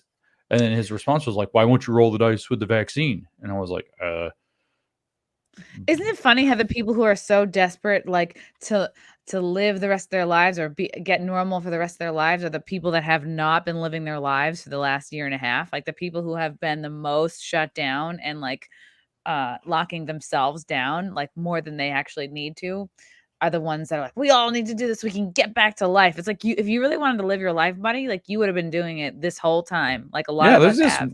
There's this super weird projection going on. It's like they want to be told what to do. They won't do the thing unless they're told they can do it. So they want to be told what to do and what not to do. They want to be ordered around. And then they project that outward by ordering everybody else to do something. Oh, everybody has to get a vaccine. Everybody has to wear 2 masks. Everybody has to, show up and give 3 drops of your blood to the vampire elites on the second Tuesday of the full moon or whatever it is. Mm-hmm. Like everybody has to do this magical ritual thing in order, and everybody has to do it. Complete totalitarianism. And it's actually, not to psychologize too much, but I really do suspect that it's like they don't respect in themselves that they have to be told what to do, that they wait for permission to live their lives. Mm-hmm. And then they project that out on everybody. Wow. And it's like, when is the last time everyone did something? You know what I mean? In all of humanity, when is the last time that everyone did something? If your movement depends on everybody doing something, it's already going to fail. Mm-hmm. It's just you're never going to achieve this. Like, well, it's easier to fight your neighbor than fight the powers that be, right? Because your neighbor is more accessible. You can rant to them on Facebook. You can ream them out on Twitter. He's a soft target. He's probably not gonna threaten you with your job or whatever else. Yeah, it's really pathetic. And it takes more time, more reading to look up and go, all right, what's really going on here? Like, who should we really be fighting? And it is harder to do, and it's a little scarier, but it's the real fight that's going on, whether you participate in it or not. That's right.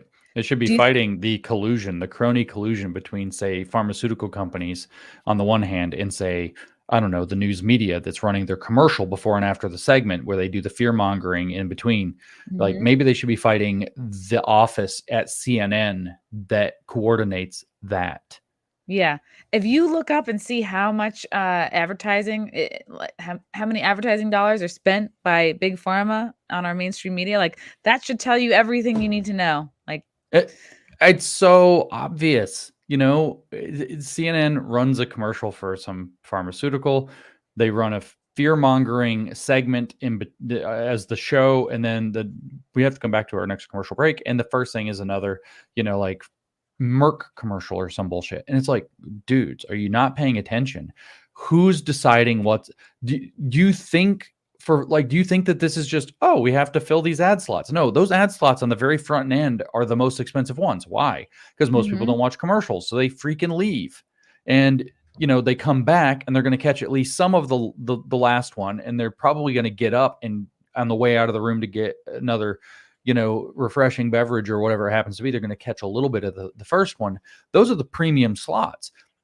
Somebody's thinking what makes the most sense to put in there. And if you have something like CNN that's ratings are dying because they don't have Trump to milk, their ratings are just dying.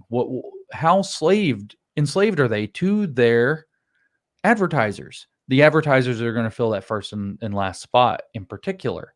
And how hard is it to conceive of the idea that they would tailor the segment in between those two ads? Don't think of it as the ads on the framing of the segment. It's the segment in between those two ads to turn that segment into an ad for those ads.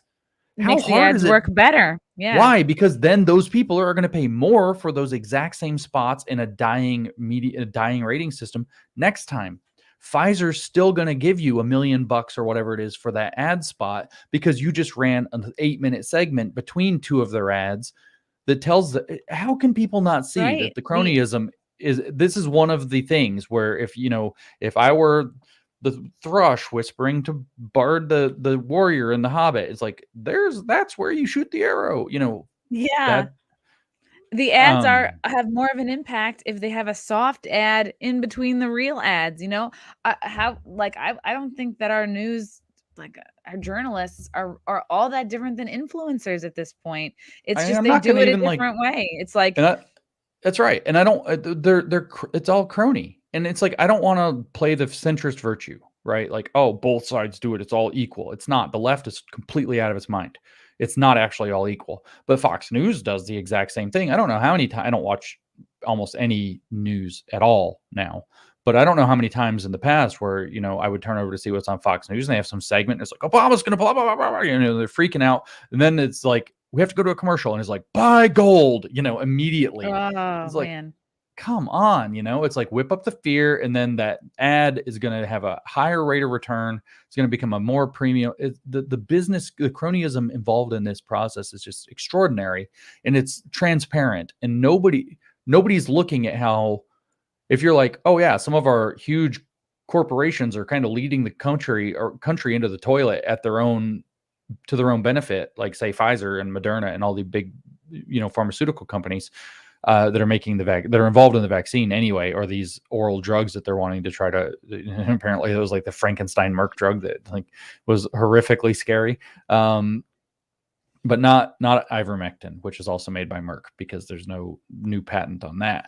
But turns out it's also made by Merck. But how hard is it to believe that there's just cronyism going on in the advertising space, and that our media have sold out to these bidders, knowing that they're competing against the internet? The declining ratings have been a huge problem, blah, blah, blah, blah, blah. It's not that hard. If we think that corporations are leading us around, that's one of the ways in which the media have become complicit in that process.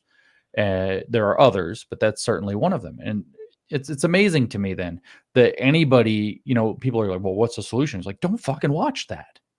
It's a commercial sandwiched by commercials. Don't watch it. Mm-hmm. The point of the 8-minute segment is to make you crazy so that the 30 seconds on either side of it that are paid for by advertisers are more impactful to you.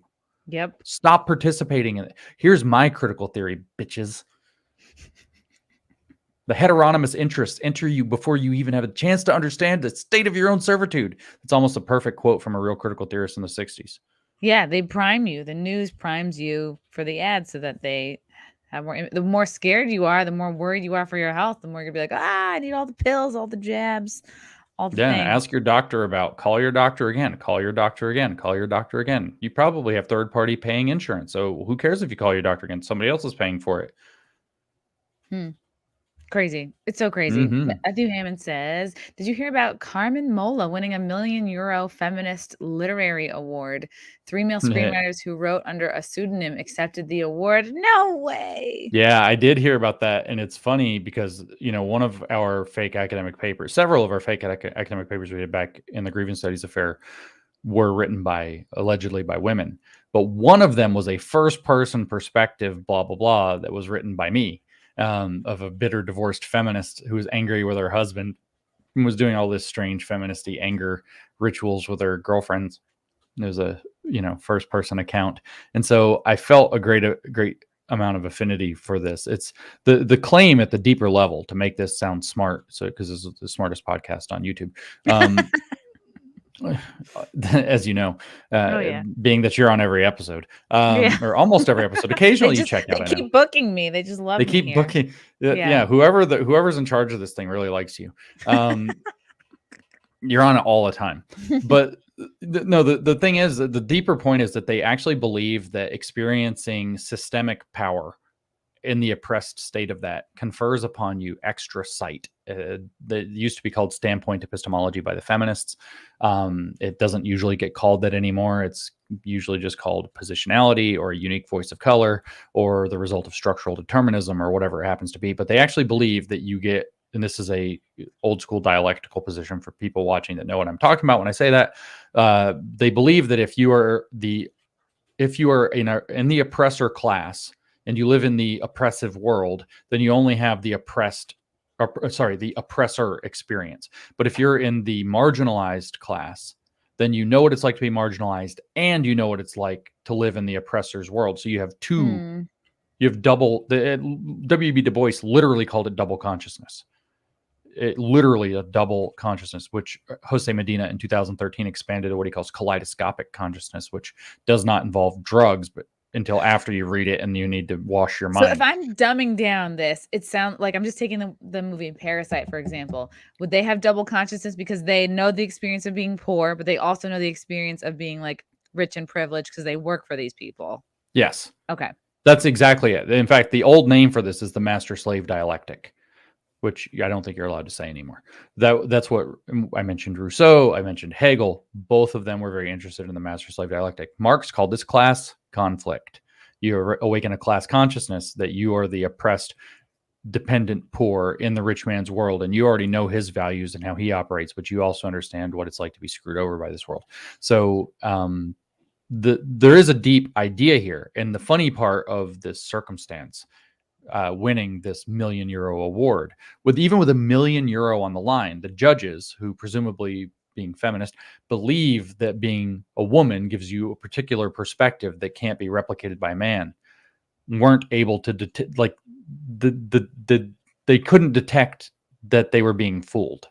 Right. So this would be like an ideological Turing test, and the writers have passed it because they were able to pass themselves off as feminist women or a feminist woman, whereas the judges failed it. So this is in the same vein as what we did with the grievance studies affair as well. It's exposing that whatever kernel or grains of truth that this idea of standpoint epistemology or whatever might have to it, it's not nearly the degree that the activists and the scholars involved in it milk it for.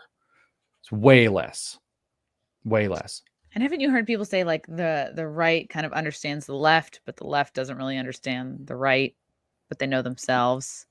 So I'm butchering that quote. But... No, I think I don't think that's necessarily even a quote. I think that there was actually data that backed that up. I think that it actually showed that if you ask people to describe their own political positions and the political positions of the opposing side, that the right did a better job, at least when the survey was done. Maybe it's not a timeless thing, but the right did a better job of understanding their own perspective and the other perspective, whereas the left did a better job of understanding their own perspective, but not both perspectives, did not understand the right.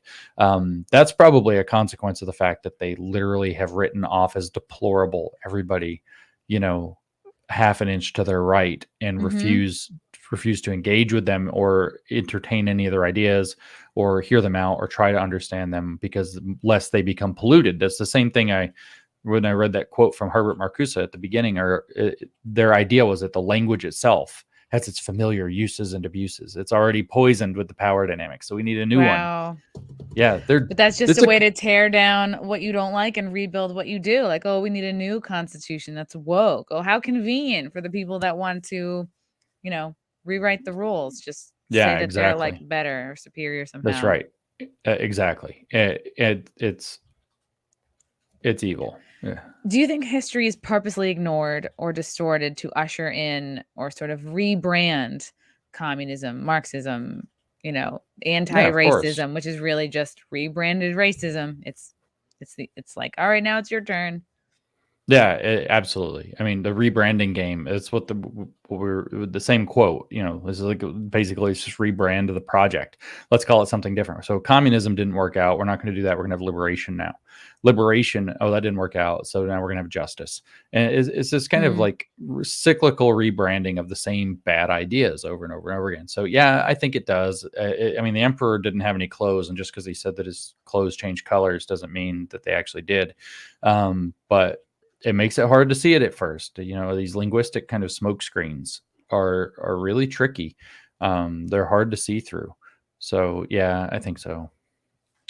You talked about the necessity or the importance of having kind of like diagnostic statements or questioning to constantly question, this language, these ideas. I think we have some idea, like in terms of a school setting, who should be asked these questions, but I don't know if you could give a little advice on like who we should be looking out for to ask these questions when we talk about, doing diagnostic statements or like really breaking down like, okay, well, there's this word for it, but what is this idea really about? Like what is really being pushed? So, I want to understand your question correctly. So are you asking who we should ask in order to understand better? Because the answer to that I question think so. apparently Like, is me. who should we be pushing these questions on? Or like, if we're trying to get a sense of, like, a good example, I guess, is like, right, you ask your teacher, your kid's teacher, Oh, like, gotcha, can you gotcha. break down what exactly you're teaching? Or what this, I hear you talking about, like, equity. Well, what exactly are you, what's Yeah, yeah, behind yeah. that? And are there ways, or I just want to make sure I'm like explaining this well. Who else should we be questioning other than, say, like, our kids' teachers Oh my God. to make sure? Shareholders should be questioning their boards of trustees or their corporate boards or whatever it happens to be, to find out, they should be questioning, like, what is this stakeholder crap we're switching to? All this ESG, this is inside baseball, and people listening know, people who know, they know. What's ESG? Environmental, social, and governance metrics to make sure that your Oh, company plays by the new right. world order. Yeah, but shareholders should be asking their corporate boards, did you know that you were going to screw us over like this? We should be asking people that are in charge of our banks, frankly, did you know that we were going to transition to an entirely new economic model 3 years ago when you signed a 30-year mortgage with me? Should be asking the person who signed a car agreement with us 5 years ago, or sorry, last year for 5 years. Did you know that all of a sudden there's going to be a supply chain shock and we're going to transition completely out of gasoline vehicles, blah, blah, blah. So there's going to be no resale value for this thing. We're going to have to go to this total. When did you know this stuff? People should be asking those kinds of questions. We should be asking questions of everybody. However, to answer your question more directly, who is in the public trust? So who over in some way connected to us? It's like, I don't need to go ask, a school board member of Riverside County or something like that in California. But there are people in your local governance all the way up, which, by the way, goes all the way up to your congressman and whatever, because they're locally districted to you, that you have some purchase on in terms of being able to start to ask these questions. And if they're in the public trust, this stuff does not belong in that space, and they owe you answers. So you should be, whether your teacher, this you have to do. There's two places also that you want to ask questions. The teacher as an archetype or an example is like the proximate thing. It's the closest thing to where you are. Your kid goes to school, they have a teacher, you ask the teacher because it's the closest point of contact. That's one rule. You should always be checking with that to see what's going on, because that's what's actually touching you. So you should be asking your county commission, or whatever. Also, that's pretty close point of contact. But on the other hand, you should also be going as high up the chain as you can. The stuff in the middle is less important. As high up the chain as you can. And so school board or school superintendent or principal or whatever, as far up the chain as you can reach.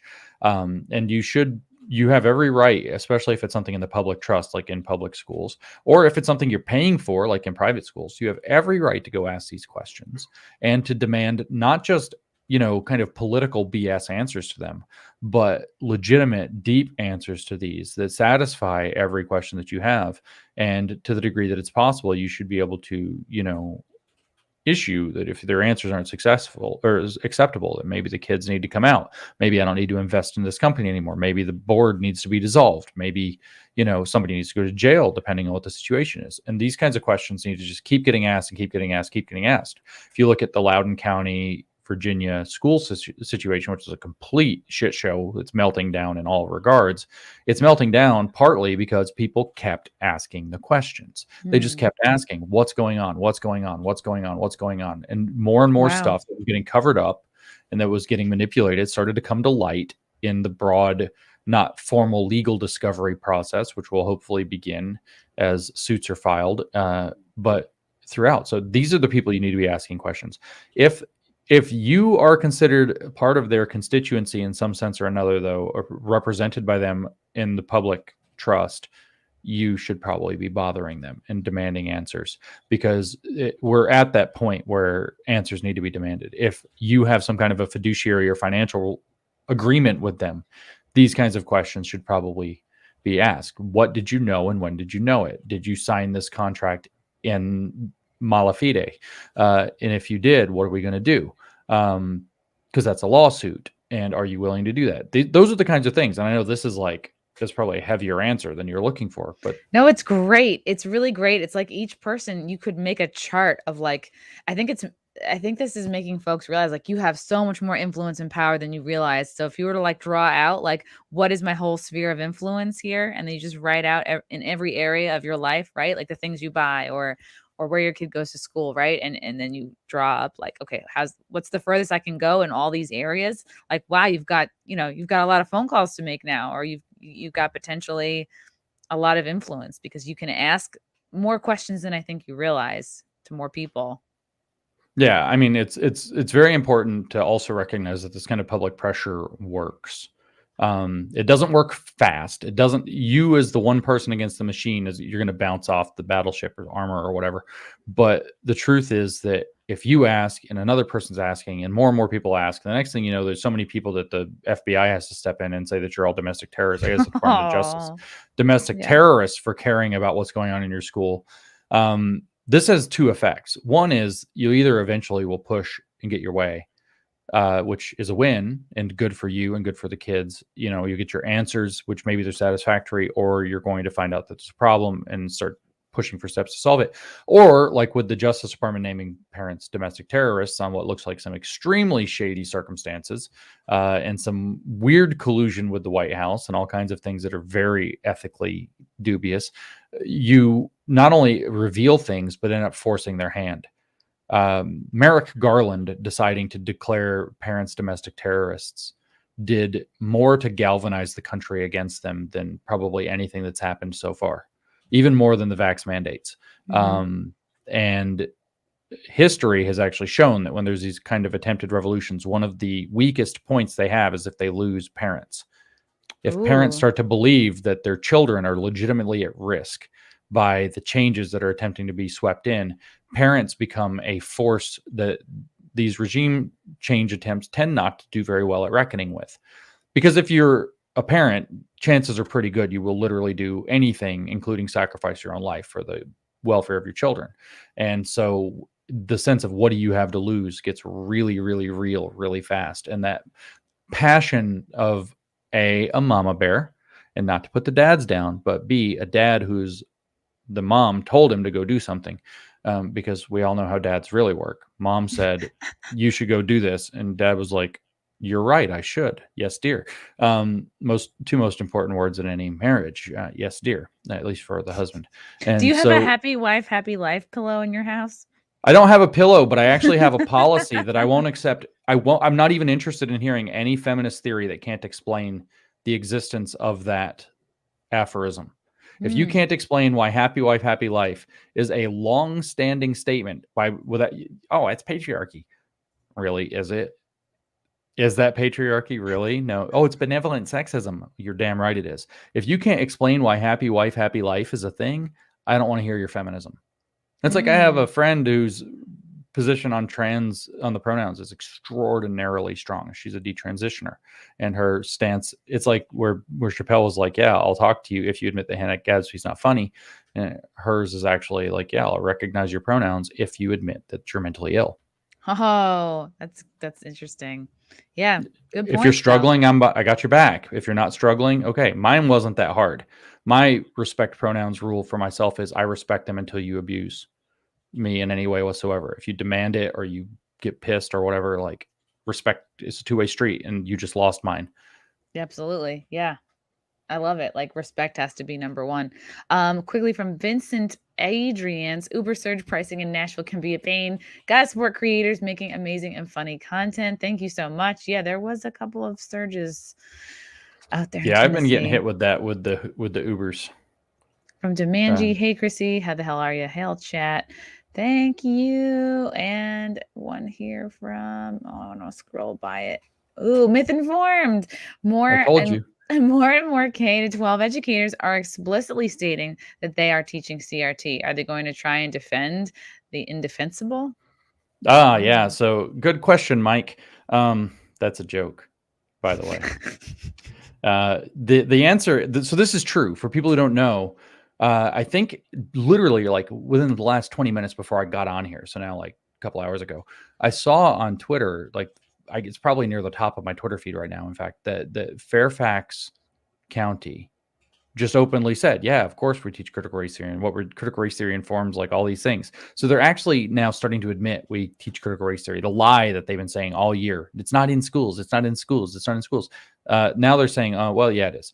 And, or they're starting to. So this is more cracks in the dam, right? This is more of that like positive, the linguistics terrain is, they're being forced into a word that we, in a sense, now control, which is bad for them. Are they going to try to defend the indefensible? Well, that's really their only option. So this is something that is true with the critical race theory push, but it's also true with the weird regime in charge of the country right now, and in any blue state, the state governments as well, that I've been saying for a little bit, which is they know they've crossed the Rubicon, and you have to understand what that means.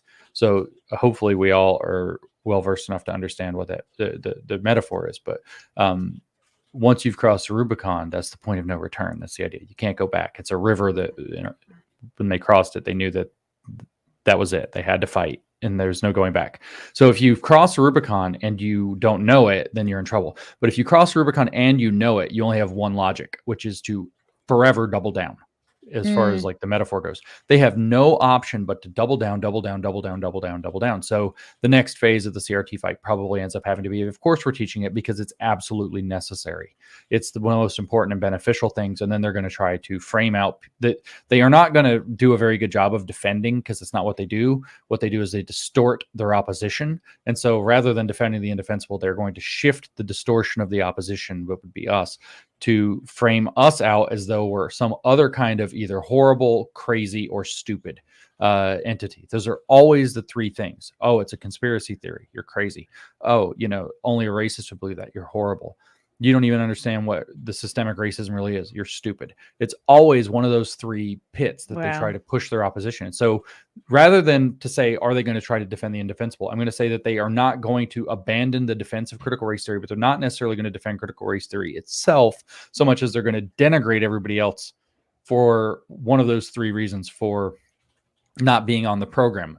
They'll shift to a very arrogant, of course we teach it. We've always wanted to teach it. We always have taught it. They'll probably even say we've been teaching critical race theory in the schools since like the 1930s or some completely nonsense thing, referencing some historical lesson that, has been a standard part of whatever.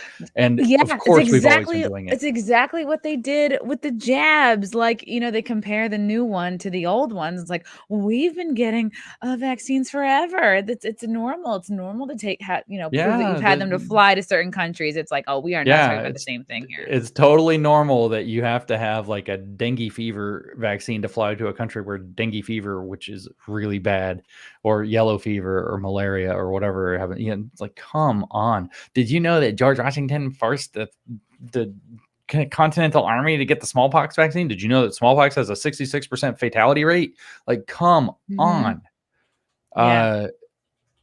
They're just going to work harder to insult anyone who questions them, and it's because they don't have anything.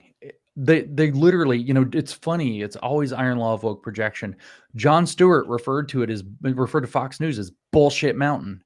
They live. Why do they live on Bullshit Mountain? That's all they have, and occasionally they'll pick up a handful of it and throw it at your face. Yeah, that's good. Bullshit Mountain. It's like all your views are like of Bullshit Mountain. From Tommy Riley. Hey, James, would you spend some time on Afro-pessimism? Oh, am I saying this wrong? Afro-pessimism? It's spelled wrong. So it's Afro-pessimism is. God. I was like, is this like being negative about Afros? No. Afro-pessimism for the New Discourses Encyclopedia. I know Afro-pessimism seems fringe, but it's debated in academia. I need to put Afrocentrism and Afro-pessimism both on the list and get around to them eventually. The next big push on the encyclopedia, because the next big push in my research is probably, and I've been really behind on the encyclopedia. I've had a fairly busy summer. I've had like 80 flights this year or thereabouts. Whoa. And so I've been around, and spare time, I wrote a book, and I've been doing all these talks and podcasts and like different things. So it's like, it's been a bit thin, unfortunately. I do intend to continue working on the encyclopedia. The next push is mostly going to be education terminology. So unless it tucks kind of into that, or I get a wild hair, I probably won't hit that one specifically soon, but I need to put it on the list. So I appreciate that. And I actually am going to write it down when I get off here to put both of those on the list. and get to them. They are interesting. A lot of people don't know, for example, that like Ibram Kendi, I don't know specifically about Afro-pessimism, which is this kind of, pessimistic view tied up in race. I don't know if a lot of people know that with Afrocentrism that Kendi had a mentor named, I forgot what the guy's real name is. It's like Terry something or Terry Michaels or Murray or some normal ass thing. Like Kendi's real name is Henry Rogers, but he has this mentor that goes by what is it, Molefi Keti Asante or something like that. It's an Afrocentrist guy. And like he has these crazy ideas about how like, we need to recenter all of our knowledge around Africa rather than Europe. And this is what Afrocentrism versus Eurocentrism is about. And it's like, basically the view is the Europeans stole everything from the Egyptians, and the Egyptians were like really the blackest of the black people. And it's like they were actually sub-Saharan, even though they're not. And then this is an absolutely crazy conspiracy theory about the history of the world. And this guy just has some way out there views that some people should be very suspicious of. And it turns out to be one of Ibram Kendi's like big mentors. So it's not like Ibram Kendi's coming to this from this kind of very considered place. He's coming to it from a very specific set of very radical positions. That's an aside to make up for the fact that the answer to the question was really kind of no, not yet. Okay. I was just saying, is it similar to what you've described as sort of like a resentment collective? Yeah. Interesting.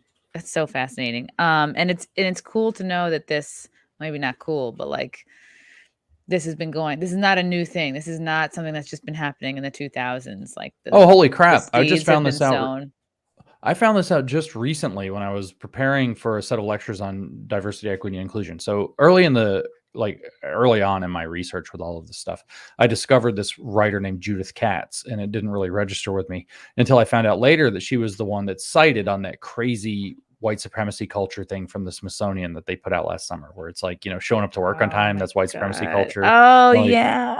That horrific thing. Objectivity, science, that's white supremacy culture. So they put that out, what culture of whiteness or whiteness culture or whatever it was. And it cites has one citation, and it's this article from Judith Katz from like 1990. And I was like, Judith Katz. And I end up looking into it, and she wrote this book in 1978 called White Awareness. And it's like, you read this and you're like, did Robin DiAngelo like plagiarize this? She's like saying, racism should be categorized as a mental illness and blah, blah, blah. And, whites need to be aware of their racial identity. It's all like super, super crazy stuff. And then that turns out, she cites this woman, Patricia Bidall, that was this kind of feminist activist, very neo-Marxist kind of flavored feminist activist in the late 60s and the early 70s. And I think she's still around. I think she's at American University now still. And she wrote this thing in 1970 about like, what's it called? Race. And I always forget the title of this for some reason. I cannot remember it. But it was one of the first diversity books ever written, like what we would identify as diversity, equity, inclusion books now. And it was like new ideas about race or something like this. I'd have to look it up.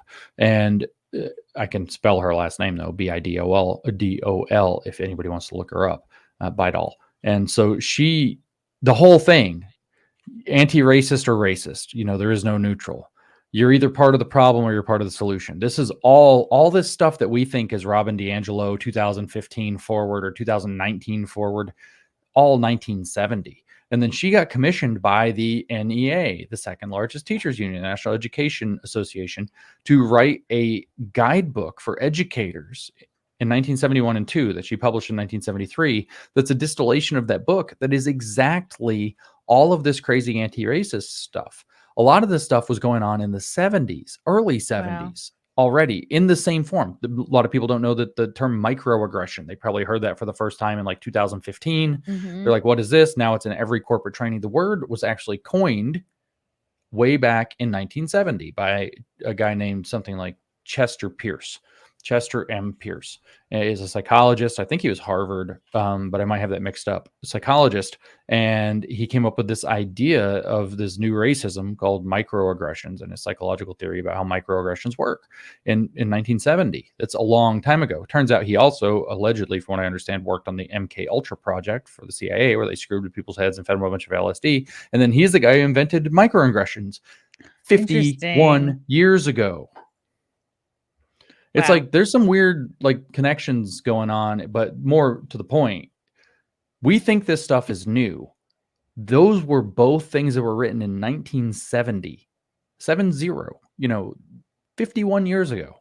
It's a long time that this has been stewing and brewing and being disseminated by the NEA. 50 years ago, the NEA was already commissioning and disseminating this exact kind of information, where kind of an anti-racist movement kind of swept through feminism and education and legal activism in the late 1960s, starting in the late 1960s, after the violence of 68 backfired on them. They all became education activists, and they swept all this garbage in that long ago. Wow. That is pretty amazing. I think Bidol sounds like my doll for bisexuals. I don't know. That's what I've been thinking. Yeah, the whole time. or for having to listen to the president. yeah. Like he's ranting again. Cornholio, give me my Bidol. Oh, right, with his in his jetpack position, right? It's like these are old ideas, but if we can make them seem new and frame it like it's progress and we're evolving, like, well, that's how they get you. Yeah, that's the part that gets me though. Going back and reading that stuff from the 70s, which I only did in the past couple of months, is like, holy crap, everything today is just this recycled. It's not even better. It's literally just like recycled. This is how I feel. If white isn't a culture, then explain Wes Anderson films. Well, I mean, that's a point, but what you're doing here is conflating whiteness and hipster. Okay. Yeah. Well, I mean, we don't have a lot. Not all white people. It's true. It's so true. Not all. Not all whites. Not all whites. I don't know. I see you got your Let's Go Brandon flag behind you. I do. And actually there was somebody passing out Let's Go Brandon keychains at the Jacked Brunch in Nashville. They were like these classy, like leather little, I took one. I love I saw a senior correspondent on the Twitter earlier for CNN had tweeted that some congressman wore a Let's Go Brandon mask, a face mask or whatever. And he said that he was advising that the sitting president should have perform sexual acts on himself or something, like trying to make it look bad. These poor people. It's crazy. And I think the kid that I know it was a collaboration, the Let's Go Brandon song. It was like Bryson Gray and this other like young rapper who was like 19, and he was at this brunch too. And I wanted to say hi. I missed the wrong brunch. Or the right brunch or whatever. Everybody who was the white brunch. Yeah. Though. Yeah, that's right. All right. We'll let it go. We'll let Brandon go. From Matthew Hammond. But they found a fake Brandon. Can you help me with they found a prop Brandon. Mm-hmm. Yeah. This is how psychotic these people are. This is how out of touch with the human condition that they are. They went and found a disabled person who may or may not be an actor, who knows, named Brandon. And they're like, oh yeah, let's go, Brandon. Come on. It's entertainment. It's all theater.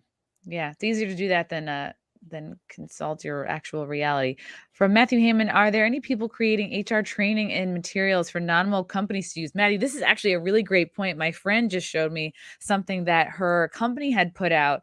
And, this was in addition to her sort of annual, diversity training or whatever, the tests you have to take online, security awareness, all that stuff for like anti-hacking. But now that she was showing me there's now this additional program that you can be a change agent. You can take more of these classes about inclusion, about equity.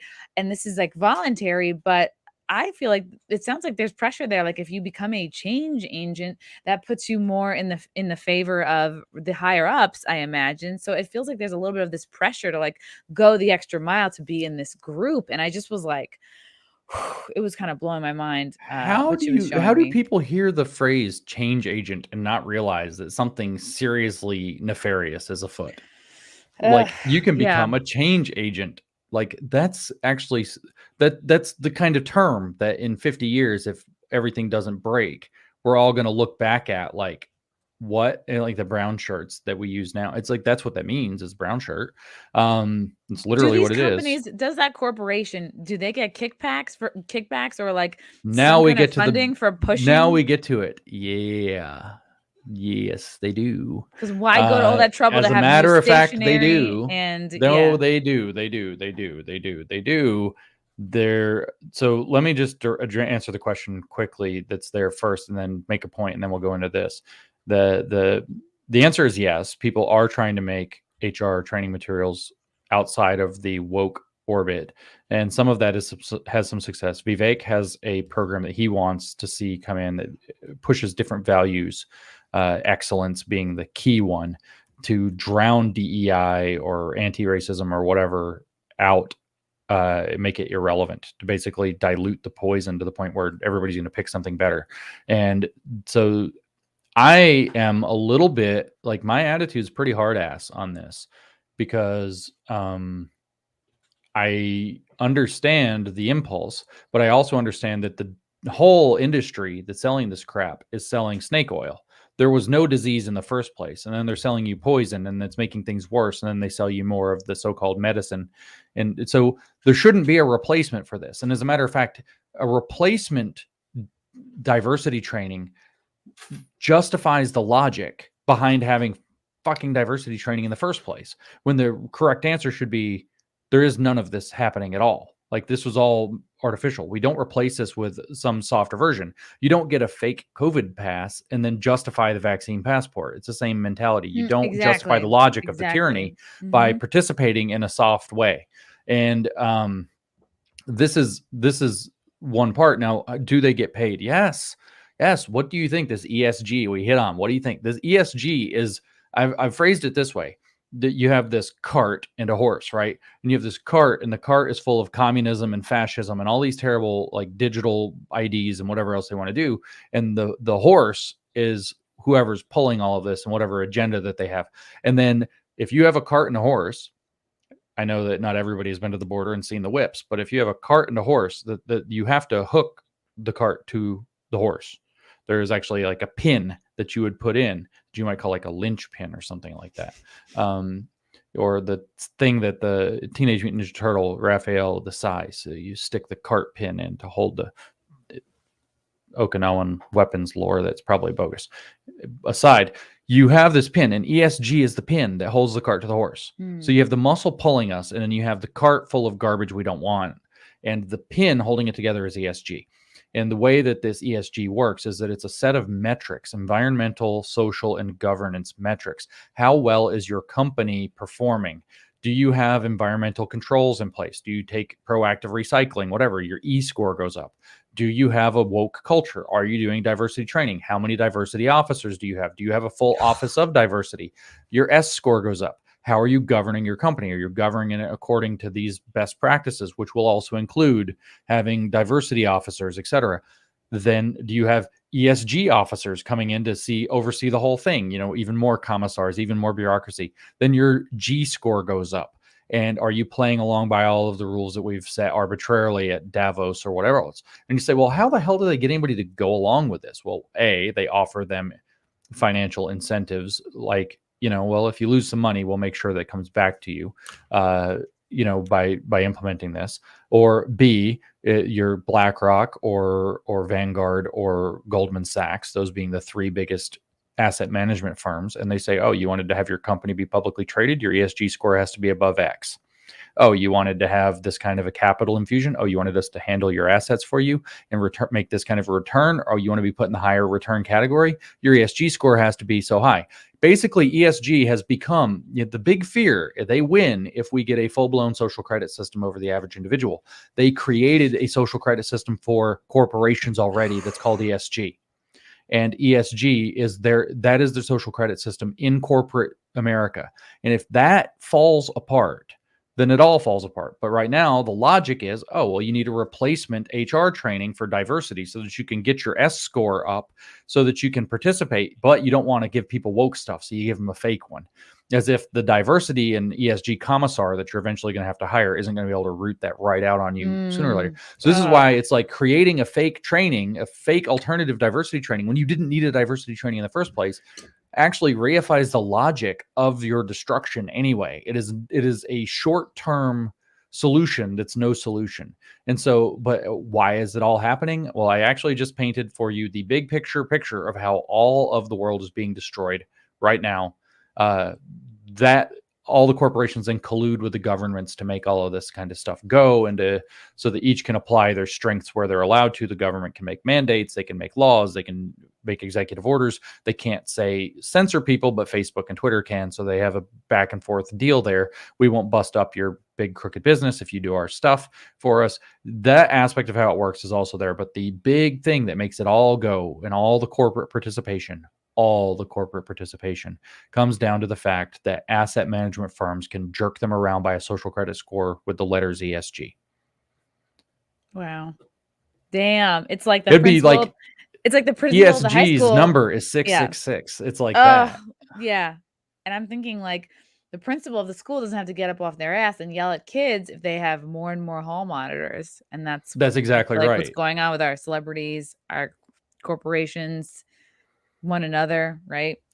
Right. And so how you push back at that's an open question, but shareholders really should be asking a lot of questions of their corporate governance boards. And the reason is because this ESG stuff, in the very simplest way, not only does it create that administrative bloat, which is going to be expensive, very expensive, not only is it going to divert resources away from whatever the point of the business is. If your business is to build airplanes like Boeing or whatever, every minute that you devote to some ESG based BS is a minute you're not devoting to building airplanes and selling things. Hello, sexy MILF Lady Army. Fairfax, hello from the James Lindsay MILF Army. Why I have a MILF MILF Army. Oh yeah, like a billion MILFs standing behind me. It's awesome. Oh my God, that sounds like a porn. Yeah, but the point is, shareholders are going to have to challenge corporate structures, and ultimately, what we really need, and does James Lindsay influence Congress? I hope so, because what actually is going to have to happen is some kind of levels of legislative protection that basically outlaw the management that firms like BlackRock are using to do this. Why does anybody have to listen to BlackRock? Well, BlackRock really shouldn't be able to hold companies hostage according to its social vision anyway. That's one thing. But BlackRock is as powerful as it is because it manages other people's assets, and then they get treated like their own assets. So like you might invest lots of money into some fund that BlackRock controls, and so they buy a bunch of shares of Apple with your money and my money and everybody else's money, and then they have like a 15% controlling stake in Apple between all of us. Wow. And then they show up as BlackRock and say, Apple, you have to do what we want because we have a 15% control. They have a 0% control. But it should be we the people. Yeah, you just kind of took our influence. Yes. And that turns out to be a plug that can be pulled legislatively. You can actually outlaw the practice. It has a name, and I'm not a finance guy, so I don't know what it is, but I heard it the other day. It has a name. You can actually outlaw the practice of pretending that you have a 15% share when really what you're doing is managing assets of 15%.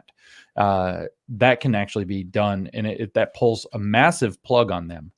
Now, they can still play their can you be a publicly traded company games or whatever, but there are other approaches that can be used for that. We're actually in this weird era where, like at the turn of the previous century, we had the steel and railroad and oil and gas or whatever, all these companies that had these trusts between them and controlled everything. And it was the bad old times. We're in this situation again, but now it's the social media and finance industries are the primary ones that are pulling the strings and dipping into stuff they shouldn't be. Another thing BlackRock's doing is buying up single family homes. Again, very easy fix to that is to make it so zoning laws in single family home neighborhoods, all you have to do is create a zone for that and zone those neighborhoods that way and make it so that no one entity can control more than some percentage, 5%, 8%, 2%, 1%, whatever of the properties in that zone.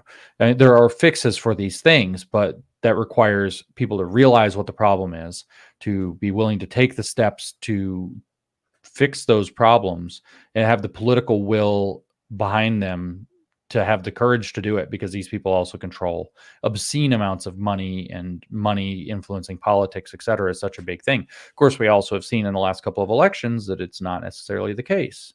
Proposition, whatever it was, 16, to get rid of the discrimination language in California and the state constitution, which is on the ballot. It was a ballot measure they put forth in the last election. Was, I think, the people to get rid of the discrimination language, the woke side, I think outspent the opposition 13-1 and still lost. So the way that money translates into political power these days is a bit broken. And I think that's because of social media and the internet, which of course they therefore want to control. Of course. All right. Well, it's good. It sounds like there is a light at the end of the tunnel here. We just have to get smart and know what that is. Yeah, a few recipes have to be accomplished for that. One is that there are a lot of bot Republicans who need to realize that the logic of the 1980s is over, and we're not in that paradigm anymore, and the recipes that they had at the time aren't going to work, and the dogmas that they have about the market fixing all problems by itself, those dogmas are outdated and incorrect. They don't fit for the time that we're in. So they're gonna have to become less corrupt or get voted out, primaried or whatever, so that at least one of the two political parties can be made cleaner on this.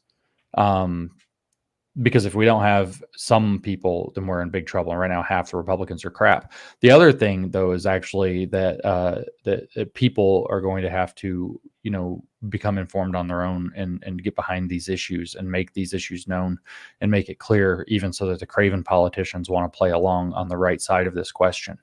I think this thing in the showdown in Virginia is going to be interesting in that regard, because it's going to, if Youngkin wins, which seems plausible at this point, it's going to be an enormous upset to the way that they think they can just do business. And I've heard that from all kinds of strategists at all different levels.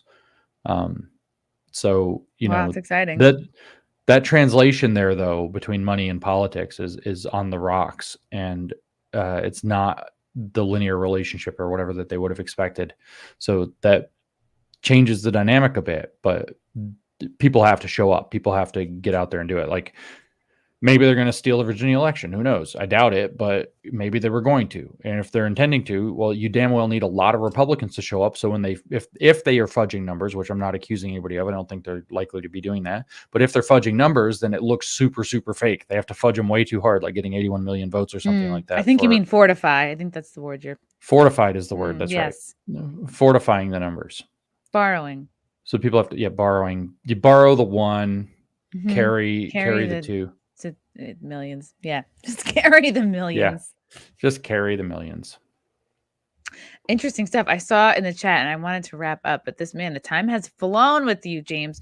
That's what happens. I want to look into this from Douglas. Berkeley just banned single-family homes, calling it racist. Yep, that's right. Next level. That's right. So this is another thing, is like, I don't know how you reach to people and get them to realize that when everything in the universe is getting called racist, like, just stop reacting to that. Somebody even told me today, I was talking to they were talking to like their representative. I don't know if state or federal.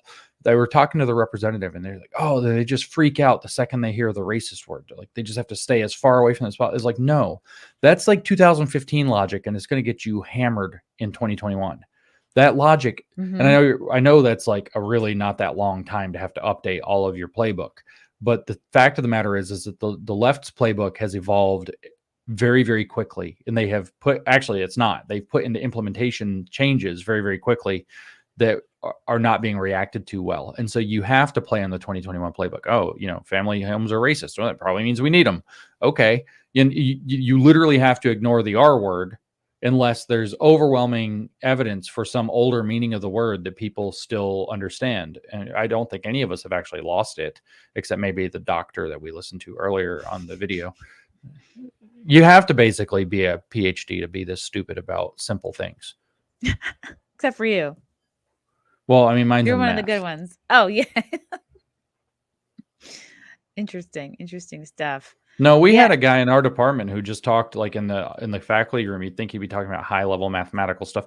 All he talked about was like the different, like literally every day, like a broken record was like the different brands of hot dogs and white bread to determine the best hot dog combination that you could possibly get. And like, this is all he ever talked about outside of the classroom. Oh, wow. So not all mathematicians are brilliant either. Actually, I went to grad school with one of the activists that's ruining mathematics in the woke way now. Like I literally used to sit across the table from her and talk to her all the What's time. her name?